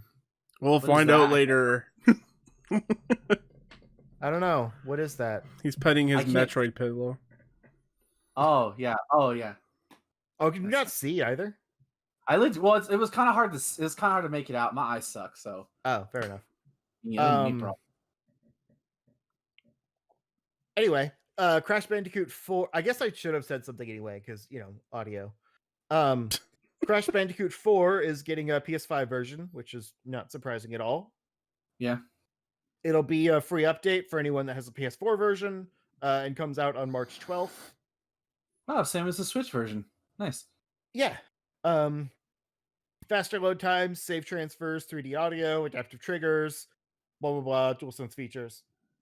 Still not and gonna it will run at 4K 60 frames a second. Yeah, it's not gonna fix the collecting time problem though. That game. Ugh. Nope. Ugh. Why? Why Toys for Bob? Why did you do it so extremely? People like collectibles, remember? Look at how everyone loved ukulele. And Donkey Kong 64.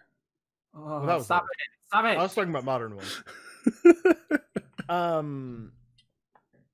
Next is a game that will actually showed up on the State of Play and Nintendo Direct. Knockout City. This is kind of a fun like battle royale dodgeball game that I'm actually pretty into. Oh, this looks so hype. It looks so hype. Yeah, and it's got crossplay, so we could actually play it together. 3v3. We're gonna form a squad. 3v3. We're gonna become esports. Team Charged Shot. Let's fucking go, boys. Charged ball. Charge ball. No, just Charged Shot. We just Team Charged Shot. That's it. All right, that's fine. But yeah. Anyway, it will be out on May 21st, and it's only $20. Like That's pretty not good. bad. Yeah. Yeah. I'll buy Across like I think every platform. But like I said, it's also the Nintendo Direct. I'll skip it then, but it's coming to Switch. And it looks pretty fun. It's got 1v1 and 3v3 modes. I don't know if there's others, but those are the two they highlighted. And there's some cool like variety to like the moves you can do with dodgeball, like the way you throw it and things like that. And in the 3v3, you can actually like team up. Like there's an ability you can turn one of your teammates into a ball and throw your teammate at someone to knock them out. And you can do like an ultimate attack with your teammate ball, and like it kills them, but it also kills anyone that it hits. Literally take one for the team. Yeah. Literally.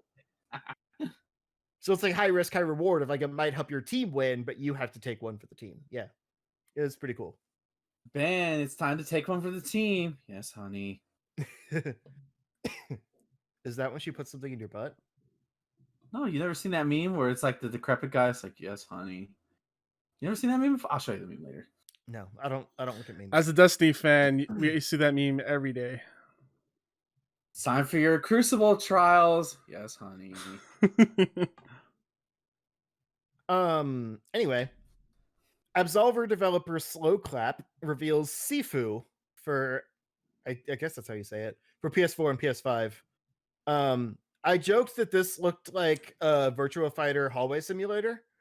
And it's not totally wrong, but it's actually it's a new kind of like action kung fu game.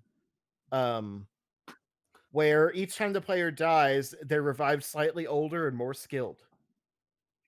That's badass. That sounds It's kind of interesting. cool. That's Dragon Ball Z shit. Whenever the Saiyans get their asses beat, then they just come back they come back even stronger. That's exactly that. That's awesome. Yeah, it's definitely unique. And then we got some more info on Solar Ash, which is another one where like the developer was just talking over gameplay footage and it wasn't that interesting. But I'm still interested in this game. It kind of looks like a like Jet Grind Radio mixed with Shadow of the Colossus. There's It's a game that looks combo. very much. There's a game out right now that looks almost. I thought, wait, is this already out? It's called Haven. It's out on Xbox Game Pass and Switch now. Yeah, but it just in terms of colors and everything, it looked very. I'm like, and especially how you move in both Haven and this game. I'm like, is this? No, it's not. But that's the one where you like have a hawk and can like fly around with your hawk, right? No. Oh. Well, there's another one that's coming out that also kind of looks similar to these. Oh, okay. I think that's called the Falconer, maybe. The Falconeer? Yeah, that's another I think one you're that's right. on Game Pass. Yeah, okay. That's on Game Pass right now. Gotcha. Yeah, this is kind of the thing right now, like these AA, like stylized open world platformer action games. And I think they're gonna have to do a little bit more to stand out from each other, clearly, because we're getting them confused. But I think this one has the help of being from the Hyperlight Drifter developers, so it's going to be more high profile because of that. You just sold me the game on it already. I had no idea it was the same people. Holy shit! Oh yeah. Is this only coming to PS4 or PS5? I don't know. I hope it comes. Please come to Xbox, please. I want to play this game. I want to play your game. I want to play your game, please. Don't. It looks it's one of those like Thomas said earlier that I'll wait for reviews for or whatever, but it definitely seems Yeah. interesting. It's coming to And then we Windows. got okay. Why are you lifting your shirt? No, what? I want to see if Your y'all were paying video is attention. back. Yeah. Yeah, I wanted to see if y'all were paying attention. Kill the There video. you Kill the was. video. I know. go. We got the first gameplay trailer for the Five Nights at Freddy's sequel, and I don't like the It's art rough. style. It's rough. Yeah, like it looks scary. I mean, I like that they're doing something different with the franchise, but I think it's kind of ugly. Does it not look the same? No, it's like yeah, it's not the same at all. It's like a first-person exploration horror game, Yeah. Oh. Yeah. like Alien Isolation or Outlast, that kind of thing. This looks But all yeah. right. It looks unfinished. Like there's a sheen to everything that looks like it needs some more like bump mapping. I mean, it could be that. I mean, if I doubt Scott is working on this by himself, I'm pretty sure he has a team now. But it could be the fact that like this is the biggest departure he's had with this franchise For sure. So it's like this is probably just new ground for him. Like what? Yeah. I mean, it's stylized. I just don't like the style. Like the atmosphere is very creepy. I but should just think it play a looks kinda FNAF ugly. game sometime. I've never played one. I haven't either. I have. They're fine. We got another Deathloop trailer, and I mean that game still looks great. Like I've been sold on it from its reveal. Yeah. But Yeah, it got a dope theme song that I want to listen to over and over again. I didn't hear it because Max turned off the volume because of DMC. Yeah, of course. He's like, all right, DMC man, mute the trailer, and then he like put his own silly music to it. It was hilarious. You got to look it The up game because looks great, it's a though. great song. Yeah, game looks great though. Just fucking, I don't. That's the problem I have with this PlayStation Direct is that like, okay, we know. Yeah, I know. Yeah, I know. it's a lot of known quantities that still look good, but they're not doing anything new to sell us on them. Right. But I like this was like it gave it a very James Bond style to the trailer, complete with the theme song. And like that's the kind of style they should go for this game, which they really haven't yet. It was more like the Grindhouse feel.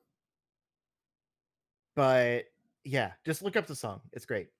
And then finally, the surprise announcement, really the only surprise announcement. Not only are we getting the next gen PS5 version of Final Fantasy VII Remake called Intergrade, but we are also getting a new Yuffie episode. Yuffie. Starring her and I think a new character named Shonen? Show something?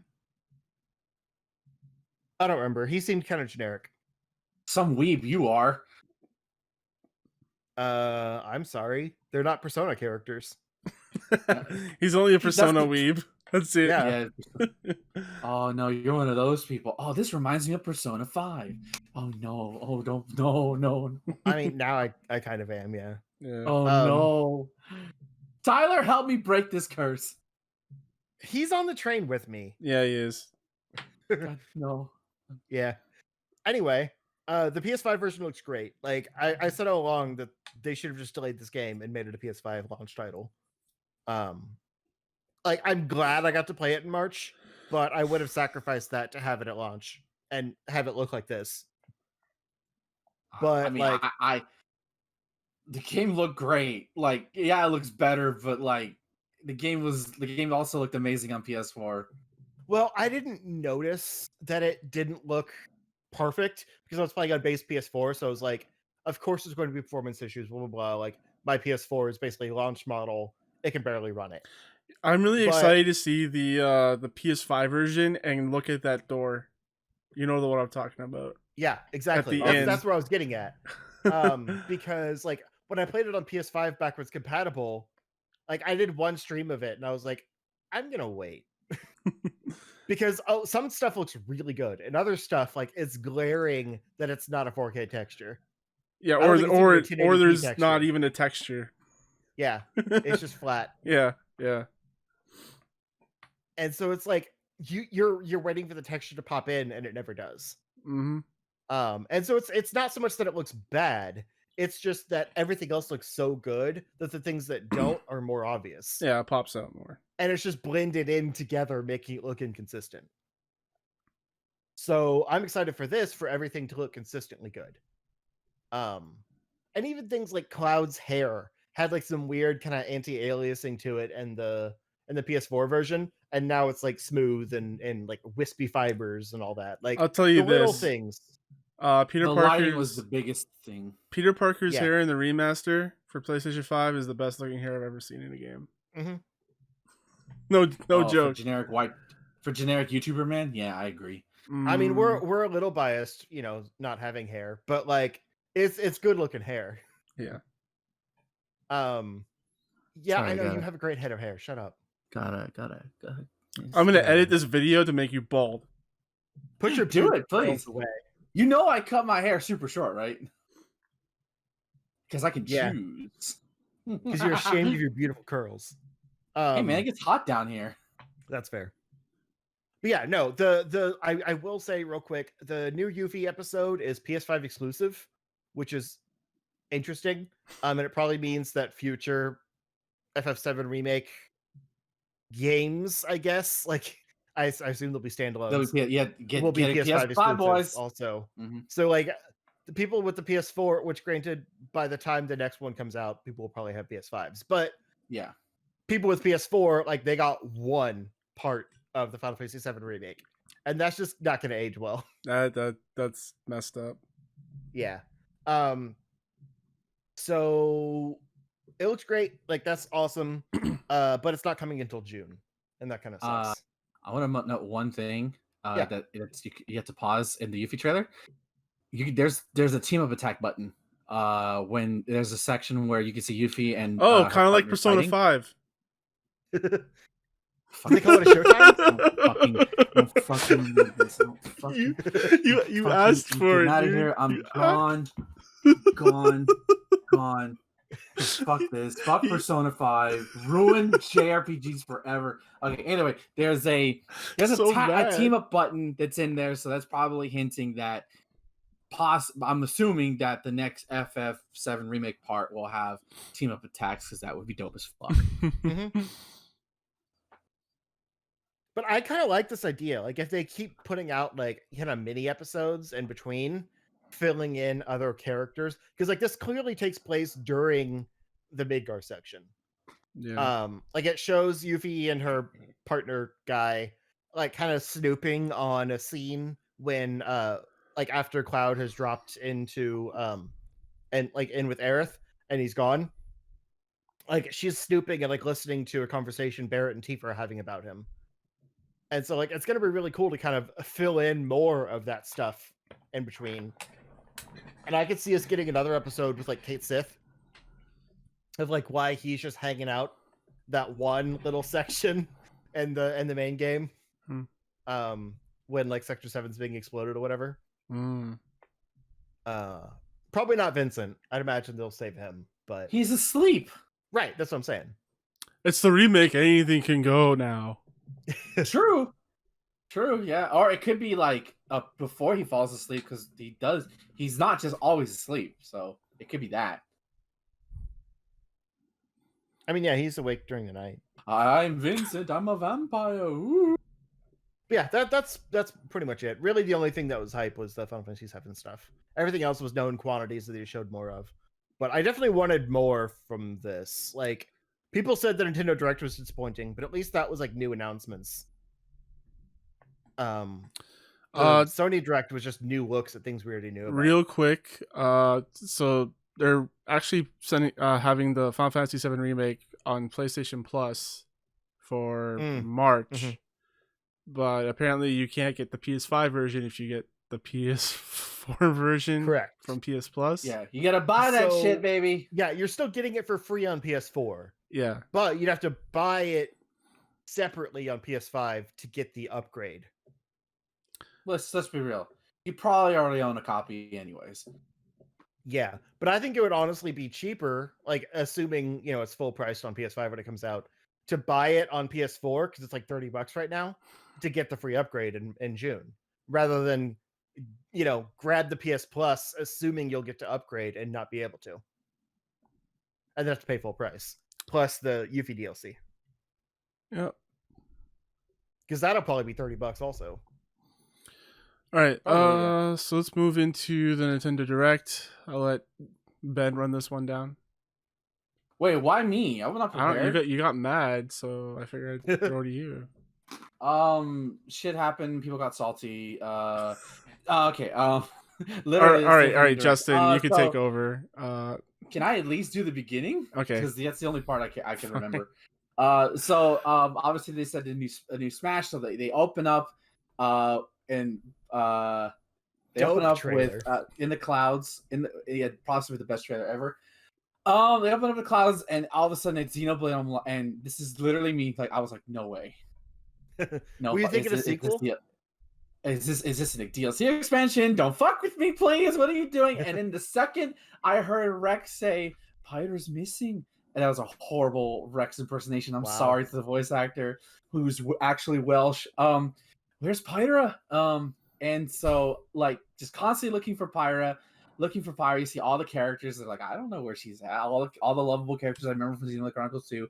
And then finally, he's walking through a fog, and there's her sexy ass right there. There's Pyra, and she goes, "I'm sorry, Rex. I wanted to tell you that I got invited to fucking Smash Brothers." So Pyra is in Smash Brothers. She's kicking ass, and then they show her moves, and then midway through, you hear her other half. Mithra is also in Smash, so it's a fucking Sans character. Both my girls are in Smash Brothers. Fuck all you haters on the internet. I don't. And they look give great. A shit. Yeah. Oh my god, Sakura did them so good. They're so pretty. Their animations look so good. I like, because I was like, this. It's not gonna happen. It's not gonna happen. Or like, I thought Rex was gonna be in it. It's just them. They look so great. Oh my god. And the stage is awesome where you get to see all the different Titans from the game and you get to see the different characters from the game. I'm like, this. And then also the music, more Xenoblade 2 music coming, and there's going to be a demonstration this fucking week. I have like, God, I mean, Sephiroth was hype, but in terms of a character that I fucking from a game series that I love, this is a dream come true. I don't even care if Chun-Li is not the final two. This just covers it. I got what I wanted. This is it. I love it. They're in Smash and they're badass. I love it. Okay, Justin, you can take over. No, I just want to say real quick, like I fully expected that to be something Xenoblade related. Like that is the most that a Smash trailer has like gotten me. Not emotionally, because I don't care about the franchise, but like I had no idea it was a Smash thing until she held out that envelope. No, the second he goes, "Where's Pyra?" He's looking for her. I'm like, no. Like I was like, don't do this to me. And this is when I didn't think they were gonna start with the Smash announcement. Right. To me it did, because like it was just too high budget of a trailer for Xenoblade. It just felt like this is odd. This is what's going on here. Money.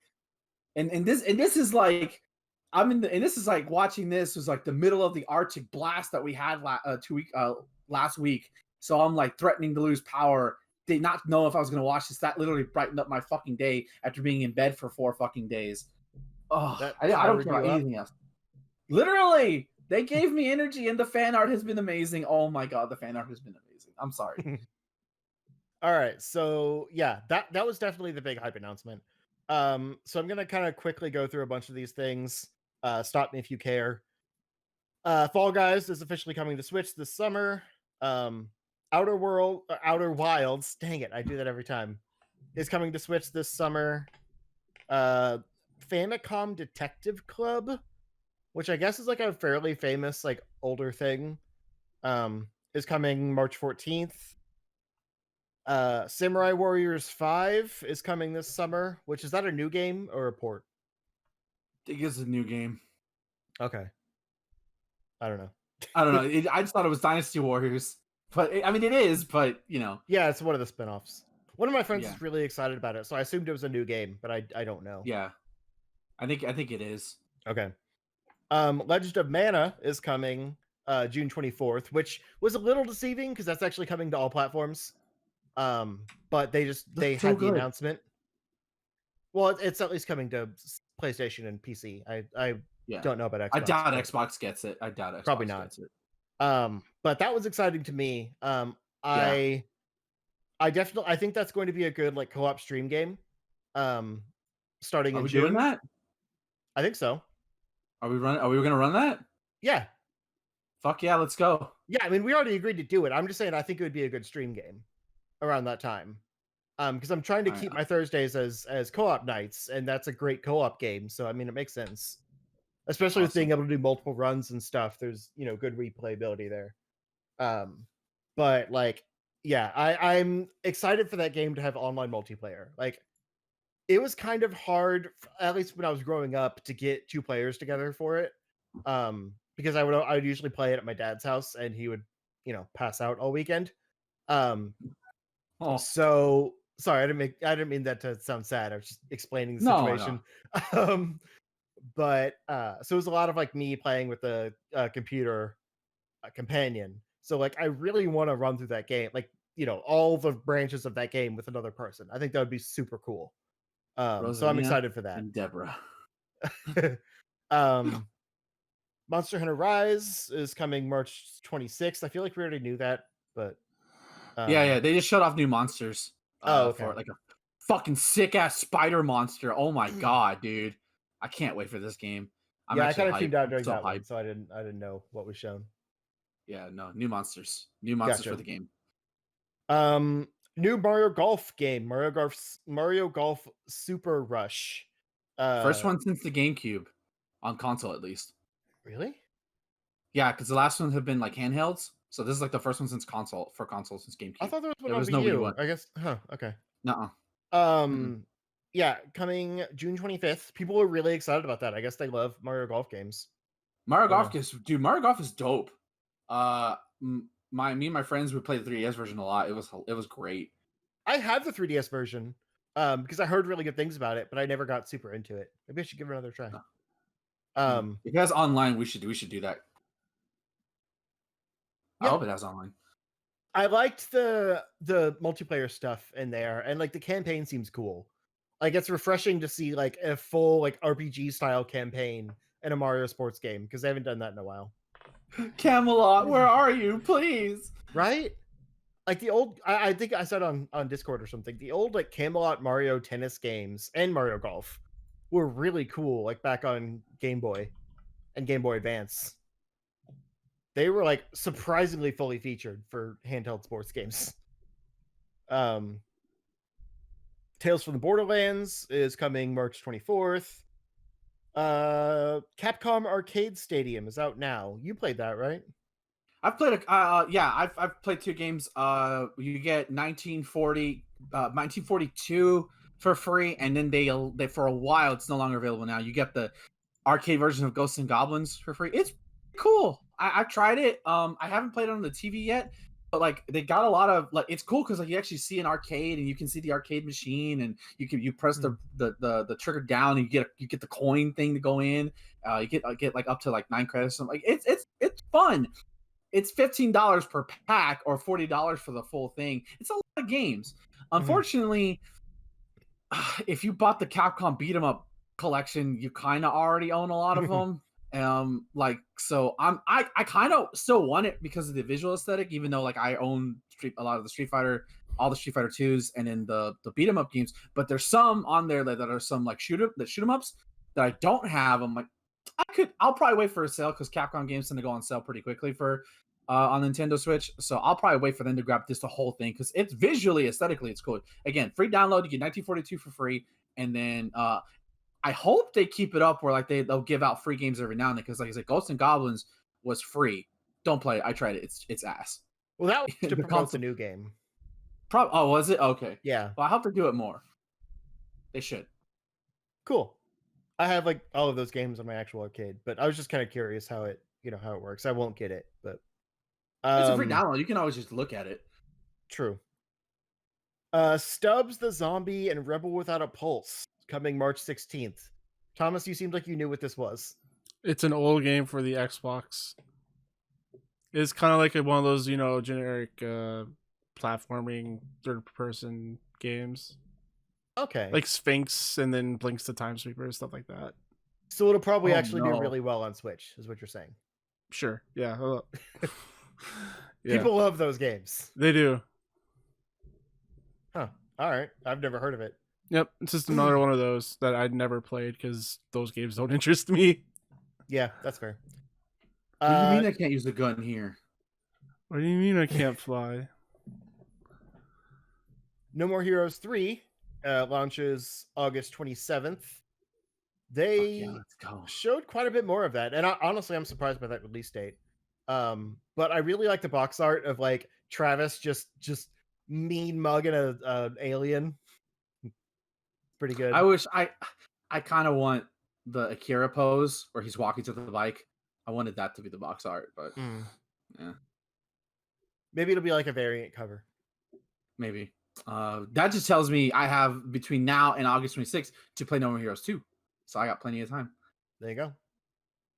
Yeah, I don't know that much about No More Heroes or anything, but I applaud them for going hard on like making this game weird and different. Because a lot of people like if unless you care about No More Heroes, you're probably not going to pick this up. So why not just go balls to the wall with it? Like fans are going to eat it up. Yeah. They could have played it safe and just done the same thing again. Like more assassins, whatever. But making like alien superheroes is great. Neon White is coming in winter. Is this the new game? I'd never heard of it. Cool. DC Superhero Girls. No one cares. Plants vs. Zombies. No one cares. Metopia. No one cares, but it's coming March 21st and is basically like an HD like remaster / like expanded version of the 3DS game, I guess.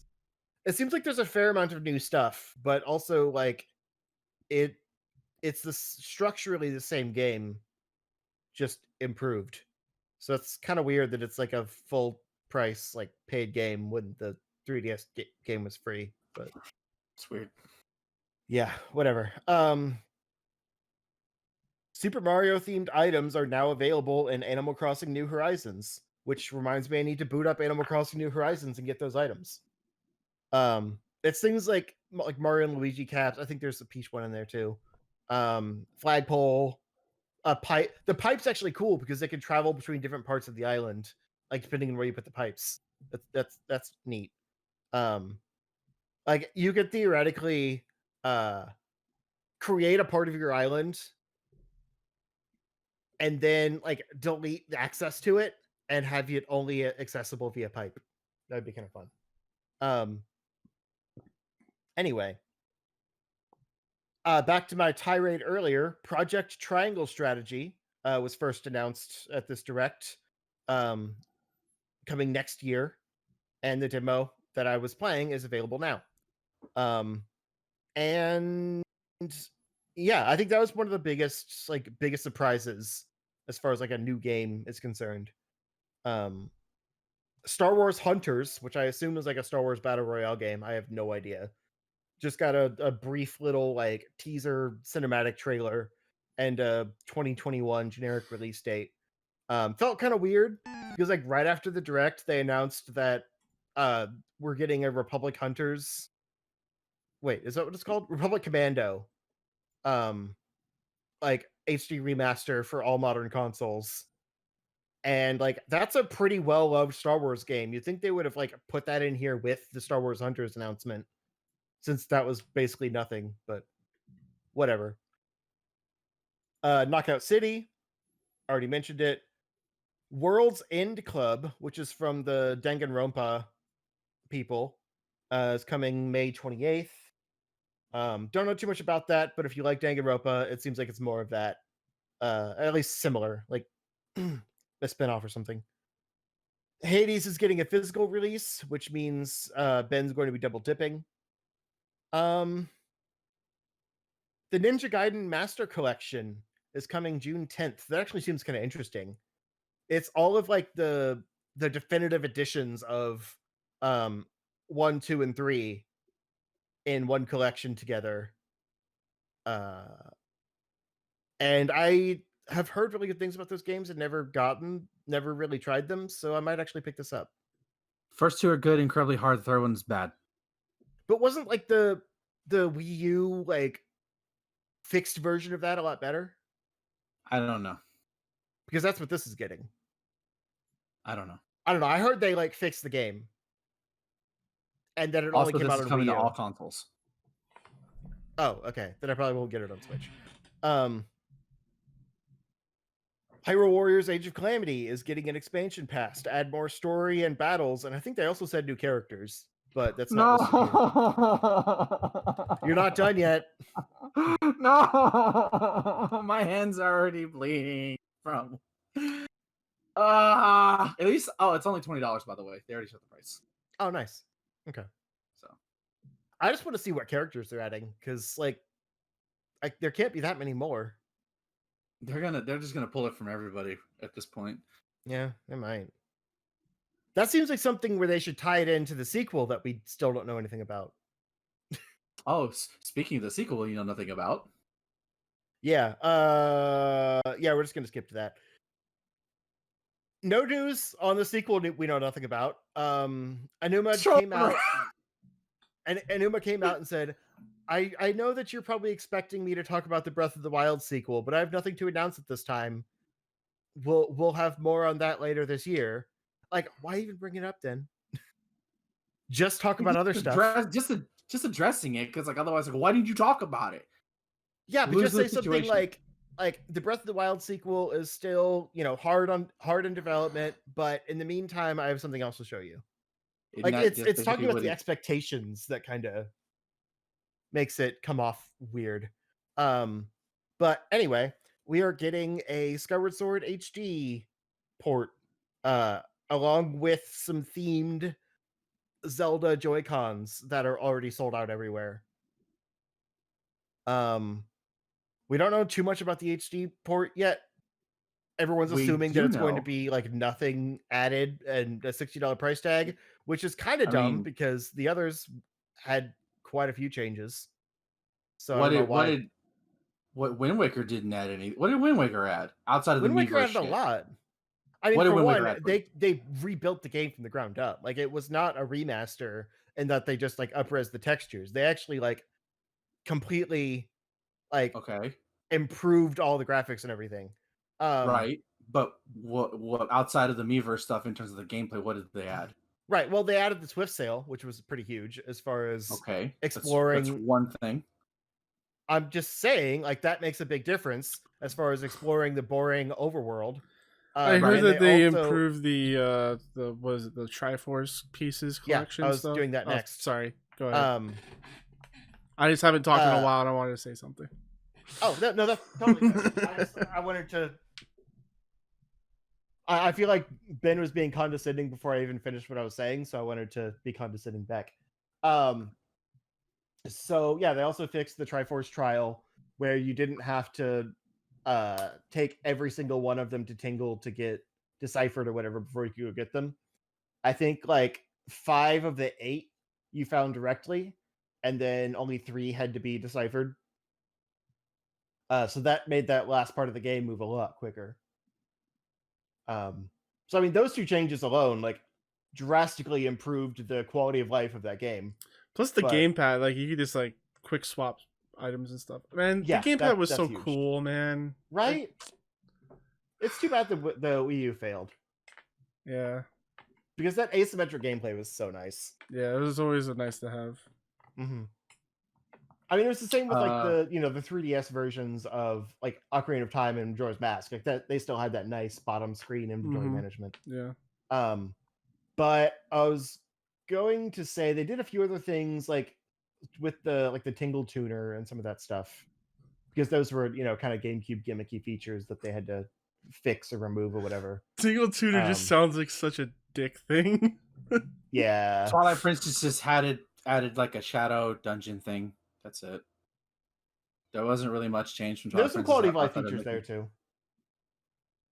too. Possibly, I yeah. didn't play that one as much, so I don't remember, but I know it had some. Yeah, I'm just saying, like the biggest changes they're doing for Skyward Sword, I highly doubt they're gonna add anything completely new. I could be wrong, but I'm not the expecting new biggest, dungeons or anything. I'm just saying quality of life improvements like what they did with the others. well, To they showed the modernize. big one, which is that you don't have to play with motion. That's the big one. That was the thing I was saying that Yeah, like that's why they can't port it. Well, they figured it out. right. You can use the right analog stick I to do mean, shit, which is like there's a fork of the Dolphin emulator that figured that out years ago. But it's also I mean, it's a little funkier with emulation. I'm sure it'll be more one-to-one with the actual game. right. But That's to me, that's all it needs to do. true. It's like yeah, like just to be able to not have to deal.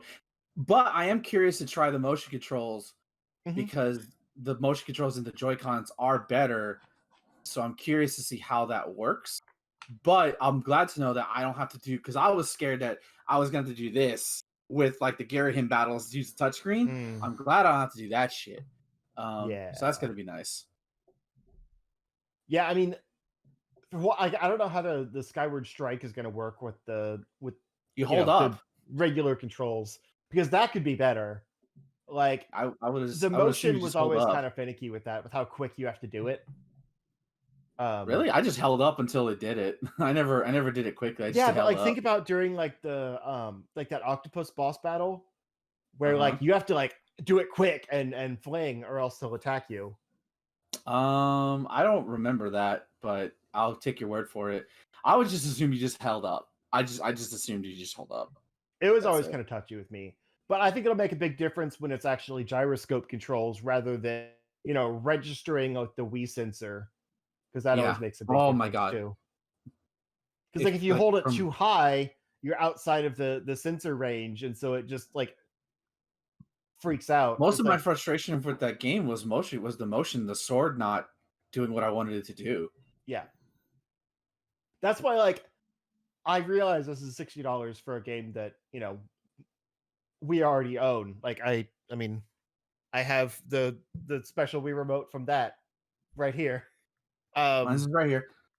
I actually bought 2 copies of that game, so I've already put my money in. But I'm Well, gonna buy yeah. it again still because I want to replay it. Like I've been wanting to replay it for a few years now. I don't want to deal with the Wii sensor bar. I want to look at it in HD. In all honesty, that's the reason Yeah. why I want it. I mean, it looks very good. They fixed the aliasing on it for sure. Yeah. And the smudginess. And honestly, the graphics hold up. Just like putting it through a higher resolution filter. Yeah. Still looks great. That was one of the things, like, when I started getting into Wii emulation, was I realized just how much better these games look if you have the horsepower for it. Yeah. I got a 4K texture pack for Mario Galaxy, and comparing that to the 3D, All Stars, whatever, is just that port is trash. This looks fun. It looks great. I don't know. I don't know. I feel like that's just being extra. Whatever. I'm just saying that was a lazy compilation job. Probably, yeah. But the game already looked good, anyways. Right. I meant trash That's in what I'm saying. comparison. Obviously, it looks amazing, but they could have done a lot more. Yeah, Nintendo doesn't have to try because they know their shit's gonna sell regardless. Yeah, exactly. But like part of the reason I want to get this one is because I'm gonna buy it physically because my brother said he doesn't care enough to spend $60 on it. So I figure I'll get it physically, play it, and then let him borrow it so we can it works a little bit better if we're sharing it for $60 instead. I'll probably go with it digitally just because I own a physical copy right there. Found that at a half price books for $14, by the way, because my first copy got stolen. So deal the fucking century, because that you're never gonna find that game for under 50. My copy was stolen, but I think, like I said, I had 2 copies. One was with a friend who never played it. So I think after mine was stolen, he gave me, his that I gave him back. So I think I still have it, but I don't remember for sure. Anyway, Pokemon presentation. I didn't see it. Okay. I did. There wasn't a lot of news, but it was like actually really good, like surprising news. Um, so we got more information on Pokemon Snap. Uh, I still like conceptually, I'm more excited about that game than I'm actually excited to buy it, if that makes sense. Like, I doubt whether it's going to be a like a $60 retail price. I mean, it's going to be, but I doubt if it's going to be worth that. Because like the original Pokemon Snap was like you could beat it in a rental period. And it was full priced, I think, for an N64 game. So like I don't know if I want to pay full price for that experience. But I mean it looks fun. Like obviously there's a lot more Pokemon. It seems like there's more like replayability here because there's like different um you're trying to find like the 4-star poses for each Pokemon. So like there's different habitats and things like that you can find them in. And it's not like where, every picture you take overrides the last one. It's like you can have a 1-star pose and a 2-star pose, 3-star pose, 4-star pose. So you're like kind of completing the 4 stars of your Pokedex for each one. So that's kind of interesting at least. Um, but I still feel like it's going to be kind of a shallow experience. But it looks great. And Oh no, then shallow Pokemon experience. What are the odds? and then uh we got the worst kept secret in Pokemon, the Gen 4 remakes. Um Pokemon Brilliant Diamond and Shining Pearl. I like those names. Yeah, it's nice. Um I affectionately refer to them as Brilliant D and Shining P. Um See, this is why we can't have nice things. This is exactly why we can't have nice things. This is what hey, degenerates like Justin. hey, these games were originally DP, okay? I know. There was no going up Effing degenerates. unless you go back down and then back up and then back down. Anyway, um, so yeah, these are fairly faithful remakes of the 4th gen games. I've seen a lot of Pokemon fans mad because of course they are. They're always mad. They're always mad. That's their that's Um, my secret, Cap. I'm always angry. yeah, and like, I mean, I could understand. I can never understand being that mad about anything, but like, I could understand not liking the look of these games, but like, I do. I think it's really cute, and I think it's a perfect like, bringing that gameplay style to 3D faithfully. Like, you can't just you can't just do Sword and Shield again. Like, it wouldn't look right. And the Let's Go style was so they did something new that looks like a modernized version of the DS style. But I want an open world. Right, like I don't know what we were expecting. It's a remake of 4th gen. Like that's not an open world game. I think they did it right. Plus, it kind of reminds me of Link's Awakening HD, and I think that's a really cute art style too. So I'm on board with it. What's interesting is it's being made by Ilka, who haven't actually like produced a game themselves before. They've been on the team of various games. Most recently Pokemon Home, but this is their first like studio published game as like a subsidiary of Game Freak. So it's interesting because Game Freak's not developing this, like they're actually outsourcing now. But it's also interesting that like they trusted the remakes with essentially a first time studio. I'm still hopeful for it though, because I don't think Game Freak would have done a good job. Yeah. I hope they include the Arceus in the remakes, because we never got that in America. You can only get it through hacking. Really? Yeah, I never beat that. Yeah, so even in Platinum, there was the Arceus was an event Pokemon that you had to Hmm. like you would go above where all three of the legendary monsters were, and you fight Arceus there. That was only an event in Japan. We never got it, so I hope that's my only thing. Plus the whole the controversy in Gen 4 was awful. And that was me playing Platinum, so I have experience. If they fix that and if they put Arceus like as like a post game thing, Mhm. I'll play it. Yeah, I imagine I they agree with would. everything. Um, I like Gen 4. I like a lot of the Pokemon there. yeah, like it's one that I didn't really spend a lot of time with because I couldn't. Torterra, baby. I just kind of missed Diamond and Pearl, and then I tried to go back in with Platinum, and I just never got super far. It's Um, hard, especially it playing was modern like, Pokemon games. It's hard. oh really? It was college Well, time, just and so like I wasn't super into yeah, Pokemon then. yeah. Part of it. I played it Um, after playing Alpha Sapphire and Alpha Sapphire. It was kind of rough, but I still enjoyed it. Gotcha. That's fair. But yeah, I'll definitely check these out. I like the art style. I think it's cool, and I want to experience this gen again. But it's also being directed by Junichi Masuda, who hasn't worked on a Pokemon game in a while, um, alongside Ilka's team. So like it's still got like basically the original Diamond and Pearl director, who I think like his last like main series games were Black and White. Um, a lot of people say that the series went downhill after Black and White, so that's interesting that he's back. Um, so like Ilka's not on their own, so I kind of have some faith that this will be good. And then the final thing they showed uh was actually leaked beforehand, and I assumed that the leak was fake because I did not believe that this would be something that they would release. We're finally getting our open world Pokemon game. Uh and as you mentioned Arceus, it's called Pokemon Legends Arceus. Um it takes place in basically feudal Sinnoh and follows the creation of the first Pokedex. It's That really sounds really weird. cool.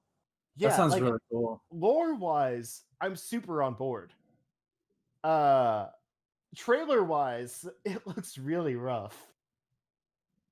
So this is what Game Freak is working on and why they're not doing the Diamond and Pearl remakes. They're So doing a prequel to the remakes. yes. So I have less faith in this game because Game Freak is working on it. But I didn't say the Diamond and Pearl remakes are due out later this year. And this Pokemon Legends game is due out early 2022. But It's really close. yeah, with like about a year of development left, they better be really working on the quality assurance stage, because like unless they're going for a stylistic animation thing, the game looks like a flip book. Like it's real framey. Um and like I said, maybe that's what they're going for, like kind of a stop motion, like storybook type thing. Because it is kind of a stylized art style, but it seemed inconsistent enough that it's probably just frame rate. But it's got some cool mechanics. Like it's like I said, it's an open world, and when you're roaming around the world, Pokemon are just kind of out there in the wild, and you can either like kind of watch their behaviors and stuff, kind of like Steve Irwin, and sneak up on them, kind of like Steve Irwin, and get stung by a Steve. No, I'm kidding. Wow, holy shit. That's mean. Really? It's been years. Come on, man. It's been years. Don't. You don't. Man is a world icon. Was Jesus. That's just until he got killed by the thing that he studied. Still a beloved lover of nature. That All lives right. on Anyway, you sneak up on the Pokemon and throw a Pokeball at them to catch them. So like you don't have to battle to catch. Or you can throw your partner Pokemon or your partner Pokeball at them to initiate a battle. So like it's not a thing where you just walk into the grass and then initiate a battle. Like it's more of like a stealth mechanic where you decide if you want to battle or if you want to catch. But when you initiate combat, it goes into kind of the turn-based, like traditional, but it's like it actually takes place in real time. And apparently it's more of like an active time battle system, like the SNES Final Fantasy games. So it's not real time action combat or anything, but like the enemies will attack you outside of turn. It sounds like. They didn't show that in the trailer. That was just in a description they released afterwards. But anyway, yeah, there's a lot of really cool stuff there, and I love the idea of like exploring the like origins of the region and like early Pokemon times. Like it even showed off the Pokeballs, and they're like made of wood and have like an actual like locking mechanism on them and are like steam powered. And Did you see the Photoshop that cheap ass gamer made? yeah, a Voltorb. Yeah, of Yeah. like some BDSM Voltorb going on. It's super upsetting. I called it Volgimp. Oh no, that's too good. Yeah. So it's a new it's the feudal Sinnoh form. So yeah, it's also interesting because instead of like, having new Pokemon or whatever that maybe are extinct by modern times, it's a mishmash of randoms, which it seems like a lot of starters is what they showed off. But your actual starters for this game are Rowlet, Cyndaquil, and Oshawott. So it's no set gen. They chose 3 random starters, and those are the ones you get, which is kind of cool. Like the idea of cross-gen starters. I like that. And I kind of hope they do that in the future. But everything about this game definitely made me think that this Pokemon Legends title is the start of like a new sub-series. And Arceus is the first one in that. So maybe we'll get like origins for all of the regions. And I don't know, it's like I said, I didn't play much of Gen 4. Is Sinnoh like the oldest region or something? Well, considering Arceus is considered the god of all Pokemon, Yeah, that's what I thought. he is the first. Might be like the Eden, like the first part of civilization. Okay. If anything, because yeah, I would imagine that's where they started there, and then they'll kind of like do like forward in time to the founding of each new region.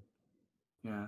If it ties into legendary lore, like with like Kyogre or Groudon or the different legendaries across different like that would be cool because that's my favorite part of Pokemon games is the legendary stuff. Yeah, and I love Pokemon lore. It's just most of the games don't seem to care about that very much. That's why I love Black and White so much, because like that actually has like adult themes in it. So like that has me intrigued in this game. But right now I'm way more interested in the Diamond and Pearl remakes because those games look better, like more polished. I think I'll need to see this one like further into development because like Sword and Shield had the same problem where they looked real rough at the first reveal. And they still weren't great when they released, but it was noticeably better by the time, the final trailer showed up. So I'm hoping this has that same effect. But yeah, that's everything from the Pokemon presentation. Like I said, there wasn't a lot, but it was big news. They didn't really waste time on any like throwaway mobile games or anything like that. There was a weird like 5-minute timeline intro where it just went through like literally every Pokemon related thing that's come out in the last 25 years, like whether it's important or not. And that went on a little too long. But once I got into the announcements, it was really solid. Thomas, you can wake up. We're done. You know what I just thought? We didn't talk about Splatoon 3. It wasn't on there. It was in that's odd because it was in the direct. So. No, I mean it wasn't on in my article. Also, I don't care. Splatoon 3 coming to Switch sometime in 2022. It's in the article. Me and Thomas are gonna form our own esports team. We're gonna dominate that shit. High five. Let's just play Splatoon 2. I own that copy already. Well, I mean, this is not coming out till next year, so we can play that for sure. Yeah, I'm just kidding. What bothered me I'm just getting cheap with my money these days, man. Like I can't go I'll out and buy you the spend fucking copy for game I totally get it. money. Yeah. I need to start paying off bills, man. Like I owe sales tax on my car in a few days. I totally get it. But no, the reason that the Splatoon 3 announcement bothered me and I just kind of skipped over it is because they specifically said this direct is for things coming in the first half of 2021. And then they're like, whoops, we dropped our Squid Kid here. It's a surprise. If you want to surprise me, give me more Metroid. it actually ain't gonna looked happen. it actually looked pretty cool at the beginning. It's like, oh shit, there's gonna be like, like a single player game with Splatoon finally. They could Yeah. do that still. Because Yeah. they I did thought that it was like a expansion. spin-off game coming this year that was like a Mad Max style like single player adventure. When it was just Yeah. Splatoon 3, I Well- was like, oh, okay. Spoiler alert, the Splatoon universe is already in a post-apocalyptic world. Oh, I know, but like it's still just more battlefield combat. Like I enjoyed the lore of Splatoon. I find that fascinating, but again, they don't really explore it. It happens in the background. All right. There was one thing that I posted in our Discord, Justin. I don't know if you want to talk about it or not. It's a trailer for Diablo 4 Rogue class. Yeah, I mean that looks dope. Like honestly, a lot of things that have been coming out about Diablo 4 look really good. I don't know how I'm gonna feel about it because it's an open world game, and that seems weird to me. But There's mounts. yeah, but they're all horses. It's kind of boring. You never know; they might put something crazy in there. They said, I mean, I'm sure things could change over time, but they said they wanted to just do horses so that it fits the style they're going for. But who knows? In a few years, we could be seeing all kinds of weird stuff. They'll throw in some microtransactions for like unicorns or something weird. Demons, cows, yeah, of course, cows. Anyway, the rogue looks great. Like it's kind of a jack of all trades class where you can actually go to like the Rogues Guild and do different specializations. So like there's the more like archer specialization, there's the like the trickster that's like all about traps and stuff. There's another one I can't remember offhand. And it's the only class that has these different specializations. But they said each class has something unique to them that no one else has. It's just the rogue has the different specializations as their thing. So it seems like the rogue's going to be kind of the class that's like to fill in other things that don't exist anymore. Like Diablo 3 had the demon hunter, and Diablo 2 had the archer. I feel like the rogue's kind of going to be that. Yeah, I don't know. It's hard to say because we haven't really seen enough from the game yet. Yeah, but it was a great trailer. Yeah, I like the diverse like locales that they showed off. Mm-hmm. The abilities look cool, like raining arrows down upon like a lot of arrows on your enemies, and a lot of like close quarter dashing and stuff like that. Looked good. It's a very mobile class, which is cool. Like I loved the Demon Hunter. I thought that thing was super fun. It just struggled a little bit in end game because it wasn't so much crowd control. So like as part of a party, I'm sure it's great, but like I would get swarmed by hordes and not be able to get away. Yeah. I think that's going to be it for us tonight. So Justin, where can people find you? You can find me if you look for Zero Score on Twitter or YouTube or Twitch. Still haven't really done anything on YouTube, but I am streaming doing Pokemon Black 2 randomizer on Mondays, 6:30ish Central Time, and Mario 3D World with my friend Chris on Thursday nights, like 7ish Central Time. So yeah, we're having fun with those. I just haven't really had any video ideas in the meantime, so I'm just streaming, just doing my thing. Ben? Twitter.com/Marvelous Iggy for all things related to the self-proclaimed Marvelous One.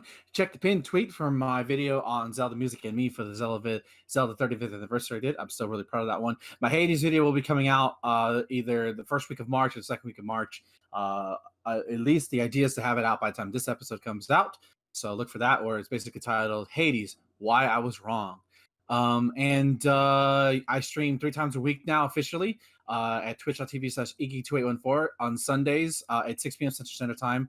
On Wednesdays, it's co-op day with my good buddy Tyler, or I would just say our good buddy Tyler.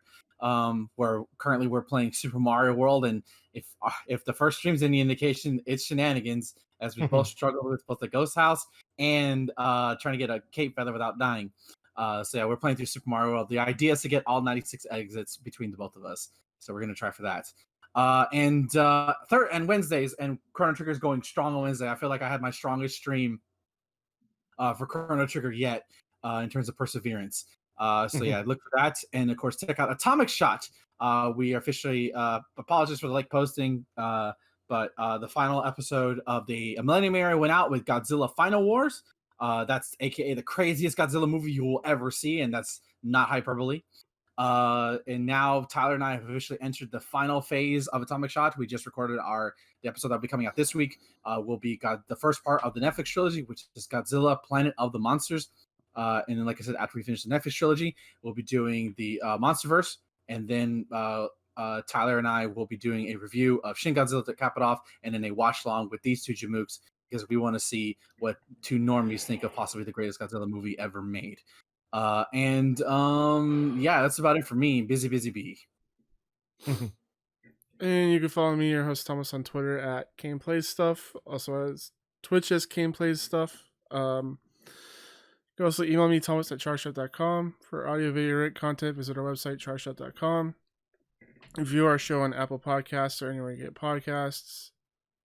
And I'm just going to leave it at that for tonight. So, until then, guys, enjoy your games. Have a good night.